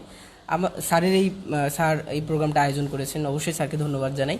এবং আমরা যারা এখানে আসছি, আমাদের এখানে আসার সার্থকতা তখনই হবে যদি আমাদের কোনো কথা, আমাদের কোনো পরামর্শ তোমাদের যদি জীবনে যদি কাজে লাগে, কিংবা তোমরা যদি কাজে লাগাও, তাহলেই কিন্তু আমাদের সার্থকতা আসবে। সো লাইফের সব থেকে ক্রিটিক্যাল একটা স্টেজে আসো, অ্যাডমিশন। খুব ভালো করে মন দিয়ে পড়াশোনা করো। জীবনটা অনেক সুন্দর, জীবন অনেক সুন্দর। তুমি তোমার জীবনটাকে সুন্দর করে সাজাবে, তোমার জীবনটাকে তুমি উপভোগ করবে। উপভোগ করার জন্য একটা সময় আছে। যেমন ধরো এখন তুমি অবশ্যই এখন তোমার অ্যাডমিশন স্টেজ, অবশ্যই তোমাকে অনেক বেশি পড়াশোনা করতে হবে। সো এই 4টা মাস বা 5টা মাস তুমি এই কষ্টটাকে মেনে নাও। তোমার সারা জীবনকে উপভোগ করার জন্য এই 4টা মাস তুমি কষ্ট করো, দেখবে জীবন সুন্দর হবে। আর বিশ্ববিদ্যালয় জীবনে যাওয়ার পর জীবন কতটা সুন্দর হয় সেটা আসলে তুমি যদি কখনো চান্স পাও, পরবর্তীতে তুমি নিজেই এই আনসারটা পাবে। অবশ্যই তোমার জীবন সুন্দর হোক, সবার জীবন সুন্দর হোক, সবাই তাদের কাঙ্ক্ষিত জায়গায় যাক, এই দোয়া করি। ধন্যবাদ। ধন্যবাদ ওবায়দুর। আমি রাকিনীর কাছে আসি সবার উদ্দেশ্যে। আচ্ছা, ধন্যবাদ স্যারকে। আমি উপসংহার না দিয়ে বরং একটা জিনিস অ্যাড করতে চাই যে আসলে প্রিপারেশন নেওয়ার ক্ষেত্রে সব থেকে ইম্পর্টেন্ট, বিশেষত ঢাকা ইউনিভার্সিটির কর্নিটের ক্ষেত্রে কোশ্চেন, আগের বছরের কোশ্চেনগুলো সলভ করা, যেভাবেই হোক আগের বছরের কোশ্চেনগুলো। আমি যেটা মনে করি যে ম্যাথের প্রিপারেশনটার সব থেকে ইম্পর্টেন্ট, কারণ ম্যাথে যেটা হয় অনেক বেশি টাইম কনজিউম করে। তো কেমিস্ট্রি বায়োলজিতে অনেক টাইম কম লাগে। তো কেমিস্ট্রি বায়োলজির জন্য আমরা যদি মোটামুটি একটা বেটার প্রিপারেশন থাকে, কম টাইমে আমরা ম্যাথের জন্য টাইম বাঁচিয়ে রাখতে পারি। তো ম্যাথের ব্যাপারটা জাস্ট জয়কলি, বিচিত্রা বা যে কোনো ধরনের বইয়ের ম্যাথ পোর্শনটা ঢাকা ইউনিভার্সিটির যেগুলো কোশ্চেন আগে আসছিল 3বার শেষ করব। যদি 3বার শেষ করা যায়, ওই যে ধরনের ম্যাথ আসতেছে ওই ধরনের ম্যাথই সবসময় ঢাকা ইউনিভার্সিটিতে আসে। ফিজিক্সের ক্ষেত্রেও যেমন ভেক্টর অধ্যায় থেকে ভেক্টরের বিশেষ ধর্মের যে ওই ভেক্টর গুণনের যে বিশেষ ধর্মাবলীগুলো আছে, ওইখান থেকে দেখা যায় যে 2-1 বছর পরপরই কোশ্চেন রিপিটেড হয়। তাহলে কোশ্চেন কোথা থেকে আসতেছে এইটা খুবই ইম্পর্টেন্ট ঢাকা ইউনিভার্সিটির। ঢাকা ইউনিভার্সিটির আর একটা ইম্পর্টেন্ট বিষয় হচ্ছে যে একটা অধ্যায়ের একটা কিছু কিছু নির্দিষ্ট জায়গা থেকে, শুধুমাত্র কিছু কিছু সিলেক্টিভ জায়গা থেকে প্রতিবারই কোশ্চেন আসে। তো কোশ্চেনগুলো একবার যদি সলভ করা যায়, এই ব্যাপারগুলো তোমরা ধরতে পারবে যে কোন জায়গাগুলো থেকে কোশ্চেন আসতেছে। সেই অনুযায়ী আরেকবার টেক্সট বুকটা পড়ে লাস্ট মোমেন্টে যদি আরেকবার কোশ্চেনটা সলভ করা যায়, ঢাকা ইউনিভার্সিটির জন্য তোমার ফুল প্রিপারেশন থাকবে। অ্যান্ড সেম কেস হচ্ছে মেডিকেলের ক্ষেত্রেও। মেডিকেলেও এরকম অনেক সিলেক্টিভ জায়গা থেকে কোশ্চেন আসে। আর এখন বর্তমানে অবশ্য মেডিকেলের কোশ্চেনের প্যাটার্ন হালকা কিছুটা চেঞ্জ হয়েছে। যেমন আগে ফিজিক্সের কিছু অঙ্ক, যেমন ভেক্টরের অঙ্ক, যেখানে ওই বৃষ্টি পড়ার অঙ্কগুলো, সেখানে 33.7 ডিগ্রি অ্যান্সার মেডিকেলের ভাইয়ারা মুখস্থ করাই দিত। তো এখন আসলে এইরকম মুখস্থ বিদ্যা থেকে কিছুটা সরে আসছে কোশ্চেনের প্যাটার্ন, রাদার দেন হচ্ছে সেখানে বেশ ভালো ভালো ম্যাথও কিছু ঢোকাচ্ছে। তো আমার মনে হয় সেক্ষেত্রে বেসিকটা, অর্থাৎ প্রতিটা বই, ও আর একটা ব্যাপার যে বইয়ের ব্যাপারটা, বই মানুষজন মনে করে যে আসলে 2টা বই পড়া উচিত। আমি এটা কখনোই ফিল করিনি 2টা বই পড়তে হবে। একটা বই যদি খুব ভালোভাবে পড়া যায়, 2টা বই একদমই দরকার নেই। সেক্ষেত্রে অনেক ক্ষেত্রে যেটা হয় যে বায়োলজির আজমল স্যারের সাথে একটা সাপোর্টিভ বই, আজমল স্যারের সাথে যেটা পড়া হয়, এইটা খুব ম্যান্ডেটরি না। যদি আজমল স্যারের বইটা পড়া যায় ঠিক মতো ভালোভাবে, আমার মনে হয় এতটুকুই দরকার। সো আমার আলটিমেট যে ডিসিশন সেটা হচ্ছে কোশ্চেনটা আগে দেখো। কোশ্চেন যদি সবগুলো দেখো তাহলে কোশ্চেন প্যাটার্ন সম্বন্ধে ধারণা আসবে, আর ওই প্যাটার্নই তোমাকে ঠিক জায়গায় পৌঁছায় দিতে পারবে। ধন্যবাদ। ধন্যবাদ রাকিনকে। সুমন। ধন্যবাদ। যাদের উদ্দেশ্যে আসলে আমাদের আজকের আয়োজন, তাদের উদ্দেশ্যে ছোট্ট করে বলতে চাই যে মানুষের জীবনে 2টা টার্নিং পয়েন্ট একটা হচ্ছে এই অ্যাডমিশন, আর দ্বিতীয়টা হচ্ছে প্রফেশনে যাওয়ার বিষয়টা। তো গুরুত্বপূর্ণ যেহেতু এই অ্যাডমিশনে তুমি যে এই যে গত 12 বছর পড়াশোনা করলে তার একটা ছাপ ফেলবা আগামী অ্যাডমিশনে। তো এই অ্যাডমিশনকে সফল করার জন্য তোমার সামনে কয়েকটা মাস আছে। এই কয়েক মাস কোনোভাবেই টাইম নষ্ট করা যাবে না, টাইমের প্রপার ইউজ করতে হবে এখন থেকেই। এটাই হচ্ছে তোমাদের একমাত্র ওয়ে ভালো কিছু করার। সুতরাং পড়া পড়া এবং পড়া, সময় নষ্ট করা যাবে না। ধন্যবাদ। ধন্যবাদ সুমন। আমাদের ওবায়দুর ইংরেজি নিয়ে একটু কথা বলবে, যে ইংরেজির জন্য যেহেতু ইংরেজিটা অনেকের জন্য লাগছে, বিশেষ করে আর্টসের জন্য তো মেইন বিষয়টা ইংরেজি থেকে আর্টস যাচ্ছে। কমার্স সায়েন্স হ্যাঁ, মানে সবার কারোরই জন্য। মানে সবারই আসলে সমান সেক্ষেত্রে তাদের ইংরেজির জন্য প্রস্তুতিটা আমি তোমাদের সুবিধার্থে ইংরেজির জন্য আরেকবার বলে দিচ্ছি। সেটা হচ্ছে ইংলিশের জন্য তোমরা অবশ্যই কোশ্চেন ব্যাংক তো নিবাই, কিন্তু কোশ্চেন ব্যাংক সলভ করার আগে তোমাদের বেসিকটা আগে ক্লিয়ার করো। সেক্ষেত্রে যে কোনো বই, আমি বারবার বলছি যে কোনো বই, সেক্ষেত্রে আমি স্পেসিফিক যদি বইয়ের নাম বলি তাহলে আমি যেটা পড়েছিলাম English for competitive exam by doctor Fazlul Haque, উনি খুব সুন্দর করে ব্যাখ্যা করে প্রত্যেকটা কোশ্চেন এক্সপ্লানেশন দিয়ে রেখে দিয়েছে। সো ওখানে তোমার কোনো টিউটর ছাড়াই তুমি ওটা বুঝতে পারবে। আর ইংলিশের যে মানে স্পেসিফিক যে টপিকগুলো সেগুলো আমি বলে দিচ্ছি তোমাকে। সেগুলো হচ্ছে যেমন গতানুগতিক কোশ্চেন যেগুলো থেকে আসে, সেটা হচ্ছে পার্টস অফ স্পিচ। খুব ভালো করে প্রথমে পার্টস অফ স্পিচ পড়বে, তারপর ন্যারেশন, ভয়েস, তারপর তোমার হচ্ছে আর সব থেকে মোস্ট ইম্পর্টেন্টলি তুমি ভার্সিটিতে চান্স পেতে গেলে প্রত্যেকটা ইউনিভার্সিটিতে ভোকাবুলারির উপর 4 থেকে 5টা কোশ্চেন হয়। Vocabulary must. তুমি ইউনিভার্সিটিতে চান্স পেতে চাও তাহলে তোমাকে অবশ্যই ভালো ভোকাবুলারি জানতে হবে। সেক্ষেত্রে যে কোনো বই থেকে প্রতিদিন 20টা করে হলেও ভোকাবুলারি পড়ো, কারণ ভোকাবুলারি এমন একটা জিনিস একদিনে সব পড়া সম্ভব হয় না। সো এটা একটা রেগুলার প্রক্রিয়া। সেই ক্ষেত্রে প্রতিদিন 20টা করে। আর এক্ষেত্রে আমি একটা টেকনিক বলে দিতে পারি, সেটা হচ্ছে ফোনে যেমন গান শোনো সেরকম বই থেকে ভোকাবুলারিটাকে মানে রেকর্ড করে নিবা, 20টা করে রেকর্ড করে নিবা। রেকর্ড করে নিয়ে যেমন গান যেরকম শোনে সেরকম তুমি হেডফোন লাগিয়ে নীরবে তুমি যদি 5টা মিনিট বা 10টা মিনিট শোনো, তাহলে আমি মনে করি পড়ার থেকে ওই শুনলে আরও বেশি মনে থাকবে। কারণ ভোকাবুলারিগুলো একটু কঠিন হয়, তো মনে রাখাটা টাফ হয়। সেক্ষেত্রে তুমি যদি রেকর্ডিং করে যদি শোনো তাহলে তোমার ভোকাবুলারিতে অনেক এনরিচড হবে। আর ভোকাবুলারি না জানলে আসলে 4টা থেকে 5টা কোশ্চেন আসে তো ভোকাবুলারির উপর। তো তুমি যদি ভোকাবুলারি ভালো করে না জানো সেক্ষেত্রে তুমি অনেকটা পিছিয়ে থাকবে। আর আর ইংলিশের মধ্যে ভয়েস, ন্যারেশন, তারপর তোমার হচ্ছে পার্টস অফ স্পিচ তো থাকলোই, সিনোনিম, অ্যান্টোনিম, এই ক্ষেত্রে 4-5টা কোশ্চেন আসবে। তারপর তোমার কারেক্ট স্পেলিং, আমি বলে দিচ্ছি এগুলো তুমি পড়বা তোমরা। কারেক্ট স্পেলিং, তারপর তোমাদের হচ্ছে কারেক্ট স্পেলিংয়ের পর আসে হচ্ছে ট্রান্সলেশন, ট্রান্সলেশনের পর আসে হচ্ছে প্রিপোজিশন খুব বেশি ইম্পর্টেন্ট। প্রিপোজিশন অ্যান্ড ফ্রেজ, আমার মনে হয় প্রত্যেকটা ইউনিভার্সিটিতে প্রিপোজিশন আর ফ্রেজের উপর 2 থেকে 3টা কোশ্চেন আসবেই। সো এই যে কথাগুলো বললাম, যে টপিকগুলোর উপর কথা বললাম, এই টপিকগুলো যদি তুমি ভালো করে পড়ো, মোটামুটি বেসিক ধারণাগুলো যদি ক্লিয়ার করো, আর প্রিপোজিশন, গ্রুপ ভার্ব, স্পেলিং আর ভোকাবুলারির উপর যদি তুমি গুরুত্ব আরোপ করো, আমার মনে হয় তুমি যে কোনো ইউনিভার্সিটিতে ভালো করতে পারবে। Thank you. ধন্যবাদ ওবায়দুর। প্রিয় দর্শক শ্রোতা, স্বপ্ন দেখা মানুষ অনুষ্ঠানের 5ম পর্বে আমরা এতক্ষণ আলোচনা শুনলাম আমাদের সঙ্গে থাকা ভ্যান্ডাবাড়ি অঞ্চলের বিভিন্ন বিশ্ববিদ্যালয়ে অধ্যয়নরত মেধাবী শিক্ষার্থীদের বক্তব্য, তাদের উদ্দেশ্যে যারা এবারের ভর্তি পরীক্ষায় অংশগ্রহণ করবে। আমি আশা করি আমাদের প্রিয় শিক্ষার্থীরা আজকের এই আলোচনা থেকে সামান্যতম হলেও উপকৃত হবে এবং তাদের এই একটি জায়গা আমরা এতক্ষণ আলোচনা যদি সারবস্তুটা আরেকবার তুলে ধরি, যে সায়েন্স, আর্টস, কমার্স 3 গ্রুপের ছাত্রছাত্রীরা বিভিন্ন বিশ্ববিদ্যালয়ে পরীক্ষা দিতে গেলে সবার আগে দরকার তার একটা আত্মবিশ্বাস, যে বিশ্বাস নিয়ে সে এগিয়ে যাবে। তার স্বপ্ন যেটি সুন্দর জীবন গড়বার, সুন্দর মানুষ হবার, সেই পথে তাকে এগিয়ে দেবে। তার আত্মবিশ্বাস নিয়ে এগিয়ে যাবে, অভিভাবক তার পাশে দাঁড়াবে। আমরা আশা করি তারা সফল হবে। তবে একটি কথা না বললে নয়, সেটি হচ্ছে যে প্রত্যেকটি ক্ষেত্রে জীবনের প্রতিটি স্তরেই কিন্তু বাধা থাকে। এখানে আমরা যদি দেখি যে আজকের যে করোনাকালীন শিক্ষা ব্যবস্থায় অনেকেই হয়তো চাইলে এটা কোচিংয়ে যেতে পারছে না, রিমোট এরিয়ায় পড়ে আছে, কিন্তু তার সদিচ্ছা তাকে বদলাতে পারে।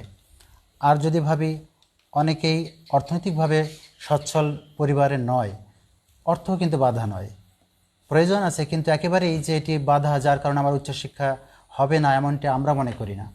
আমি মনে করি যে তারা চাইলে অর্থনৈতিক বাধা ডিঙাতে পারবে, যত বাধাই আসুক। আবার একটা কথা হয়তো আলোচনায় আসেনি কিন্তু আমি অ্যাড করতে চাই, সেটি হচ্ছে যে অনেকের বাড়িতে শিক্ষার পরিবেশ নেই। আমরা এমন একটা গ্রামে অনেক সময় শুনে থাকি যে তার একটা আলাদা থাকবার ঘর নেই, হয়তো আলাদা একটা পড়ার টেবিল নেই। কিন্তু এখন বিদ্যুতের একটা সুবিধাও কিন্তু এলাকায় আছে, অর্থাৎ সব ঘরে ঘরে এখন বিদ্যুৎ আছে। আমাদের কিন্তু এই উপজেলাটি শতভাগ বিদ্যুতায়িত উপজেলা।